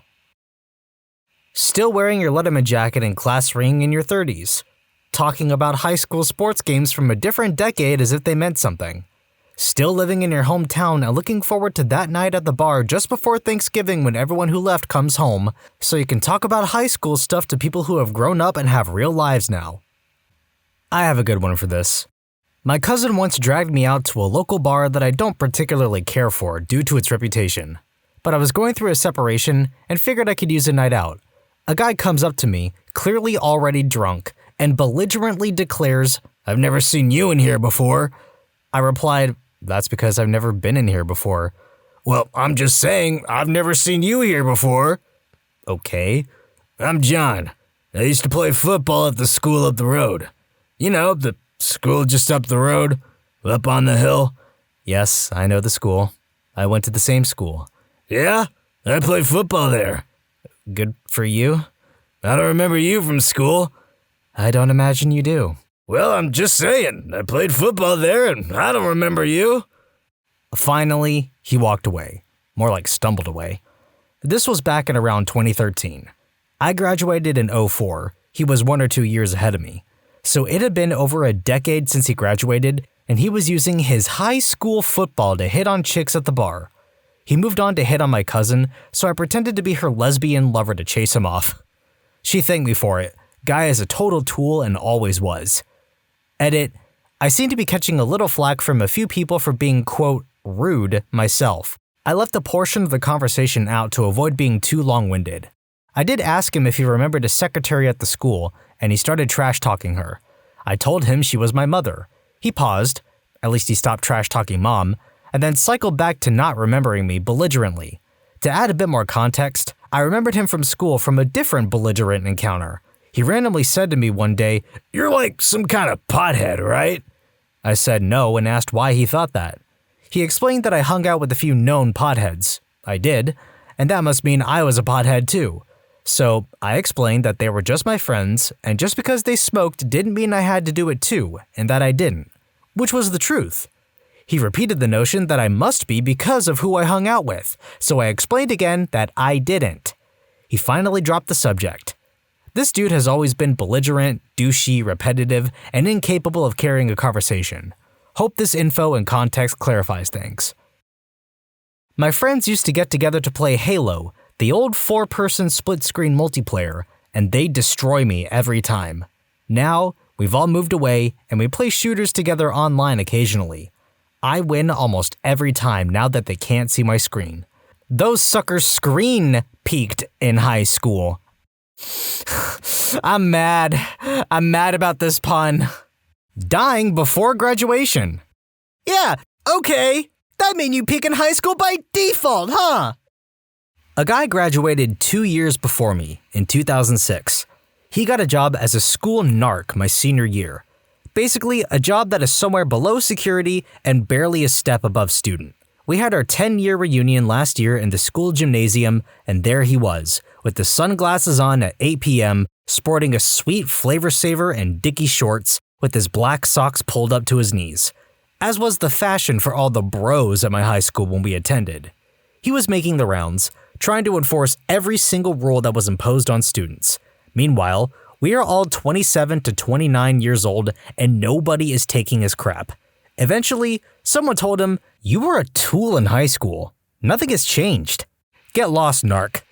He then started listing every girl he, quote, boned in high school. It was hard watching that guy spiral so hard while everyone was laughing at him. Edit. A Flavor Saver is a nickname we gave for the patch of hair that grows directly under your bottom lip. It's a flavor saver because when you go down on a woman, the juice gets in there and can taste it later. I hated reading that. It's just a joke we'd say because it was very popular amongst the bro crowd in high school. Basically, a guy who tries way too hard. Because they couldn't grow beards or mustaches, but could attain one of those. I have a friend. We'll call him Dave. That isn't his name because his family is Iranian, but we'll call him Dave. I also went to school with another person who I'll call Jerkhead, because he's a jerkhead. He refused to be called by his actual name anyway, and insisted on being called by his nickname, which for the purposes of this tale, we shall call Massive Wanker. Dave applied for a job and got it. It was a pretty serious gig, a finance job that paid extremely well. He got it and arrived for his first day. The guy who hired him showed him around the building, then showed him to his desk and introduced him to his immediate manager. It was Jerkhead. This was literally about 15 years after we'd left school, and everyone who wasn't a follow Jerkhead thought Jerkhead was far in the past. Nope. Dave said, "Oh, hi Jerkhead." Jerkhead replied, it's actually Massive Wanker if you don't mind. Dave said, "What, still?" He then went down to the lobby and paced around for 10 minutes and then just walked out. Nobody wants Jerkhead to be their boss. Dave now works elsewhere and seems happy. Jerkhead, however, no idea. Don't care. Why? Because he's a proper freaking jerkhead. A football coach at my high school held a record as a linebacker for when he was in high school in the 80s. One kid a few years ago on the first-string varsity team came 30 yards away from breaking that record, and the coach promptly took him out of the game and kept him for the rest of the season. Only one game left at that point, so no one could break his record from 30 years ago. One of the few good things, maybe the only good thing, about the UK's usually screwed education system is that hardly anyone, except those who have had an expensive private education, gives a crap about their old school. No loyalty to the old school, Sports loyalty when at school was practically non-existent. No one, apart from those on the teams, usually gave a single crap about how the sports teams did. No yearbooks, no jackets, no proms. At least when I went to school, the aberration seems to be creeping in now. No one gives a crap. School reunions are rare if a thing at all here. I still know and see a few of my classmates or ones who were at school when I was there, but only because they still live locally and it's not that big a place. The others, I have no idea where they are, how they are, even if they're still alive, and with maybe 2 or 3 exceptions, have no great wish to find out.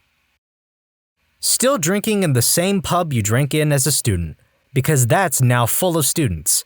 So you're that guy or girl who never left home and drinks with school kids much younger than you.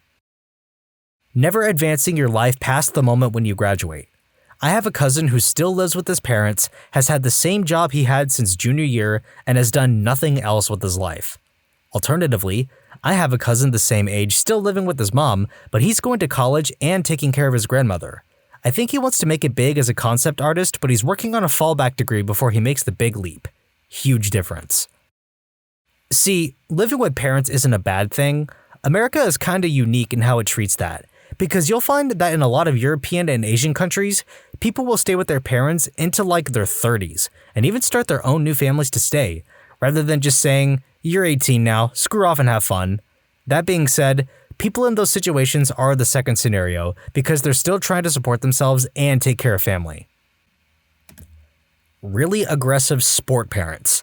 I stayed at the same hotel as a Little League team, and there wasn't a single parent that I didn't despise. Your only friends are from high school. You tell your college grad older brother, yes, you got a math-heavy degree, but in high school I took Algebra 2 and you took geometry like everyone else looking for the easy path. Says to older brother, everyone looked down on you in high school. Gets ticked when older brother says, you are 38, you graduated 20 years ago, please tell me you have something to be proud of from the past 2 decades. That's oddly specific, dude. You want to talk about it? Are you projecting a little bit there, bud? You need to talk to someone about that? Want to see my prom pictures? I used to be so fit back in high school. You should have seen me play ball back in the day. I probably could have gone to play college. Want to see my highlight reel? I had a guy every other week when I was a teenager. Look how skinny I was back then. I was cheer captain in my high school. I made sure people feared me when I walked the halls. It's like, okay, we get it. You were popular and feared. We're nearly 30 now. Get over yourself. I work in HR and once had a resume that mentioned the applicant had been the captain of the local high school football team. He was in his 50s at the time he submitted this application. In the wise words of my bowels after I have Taco Bell, sometimes you just gotta let that crap go. I did some work at a guy's house when I was about 20 when I was on summer break from college. I was doing some landscaping and such. This guy was a cop, about 35, and was married with a pretty nice house. I would work there, and he would pop over to the house once or twice a day for lunch or whatever, and would check on how the work was going. But one day, he tells me to come to the garage with him. He is searching around the garage for something, but won't tell me what. Finally, he finds a box with his old homecoming crown from high school when he was named Homecoming King. He started talking about how high school was such great memories and all that.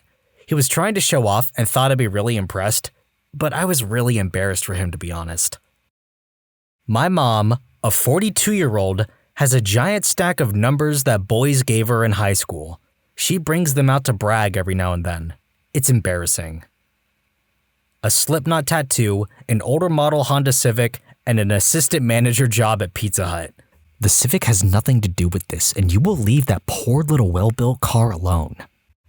A high school teacher who berates a student, me, for deciding not to go to prom.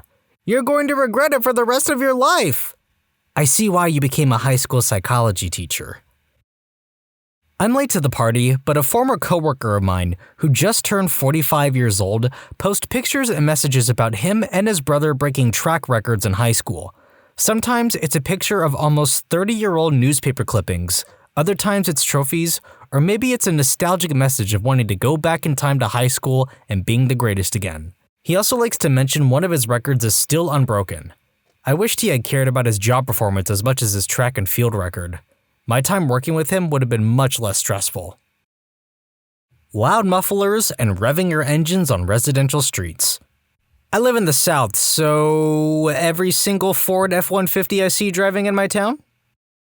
Gather round, kids. This one is freaking weird. About 10 years ago, I briefly toyed with the idea of moving from New Jersey back to my crappy town in Pennsylvania. My job sucked. I needed a change of scenery, and there was this really good opportunity, surprisingly, back in that crappy town. We're talking $10K more in pay, cheaper living, closer to family, and what few friends I had left from high school. This, I should note, was when I still had my high school on my resume. I show up for the interview, and the hiring manager has a shrine to our high school in his office. Football jersey bearing his name is framed and hanging above his desk. He has pencil cups with the school crest on it. He has mugs bearing the school name. The first thing that jumps out at me is, where did you get all this crap? We didn't have a bookstore. I have no idea how you would acquire a high school mug or a pencil cup. Yet, there they were. This guy was elated when I sat down and began talking about high school. Asking me if certain teachers he had were still there when I went. He had about 25 years on me. Some of them were, as they were fresh out of college when he was in high school. After about a half hour, I ask him if he has any questions about, my experience or skills. He waves his hand and says, "Nah man, don't worry about it. You can handle this job." Sends me to get fingerprinted for the background check and tells me he'll call in 2 to 3 weeks once the background check is done with my start date. 3 weeks pass, no contact. He isn't responding to my calls. Finally, I catch him on the phone and he's apologetic. Surely I would understand, however, that he simply had to hire the guy who came in after me. He hired some kid who had gone to the same high school but actually played football. The job required a bachelor's degree, quote, or equivalent. Kid had just been kicked out of college, it was in the papers. For an inappropriate assault, he was able to plead down to a misdemeanor. The hiring manager, in yet a new level of unprofessionalism, is telling me all about this, but adding that even though he doesn't have his degree, he has 3 years of college plus all that leadership experience from playing football, so it's equivalent. But hey, no hard feelings, dude. I should add that this guy went to Penn State. He also had a law degree from Temple. I only knew this because of his LinkedIn. He had no diplomas or college swag in his office. Now, I'm all about being proud of your alma mater if that sort of thing matters to you. It just boggles my mind that the last time this guy felt so proud was freaking high school football. Not when he graduated from one of the most well-known, thanks to football, sort of, state schools around. Not when he earned a law degree from a respected Philadelphia law school. Nope. This guy's proudest achievement was playing on the football team of a small Catholic high school that won a championship 2 times in the 45 years that it was open. Honestly, I feel like I dodged a bullet. I don't think I could have taken talking about high school every day. Found a better job anyway, and never went back to that town even for a visit. When you subscribe, make sure to hit the bell to turn on notifications. Put the playlist on in the background to finish listening to all the stories, linked at the top of the description. And if you like Am I the Genius, give Am I the Jerk a shot, linked in the description too. Either way, thanks a lot for watching, and we'll see you guys next time.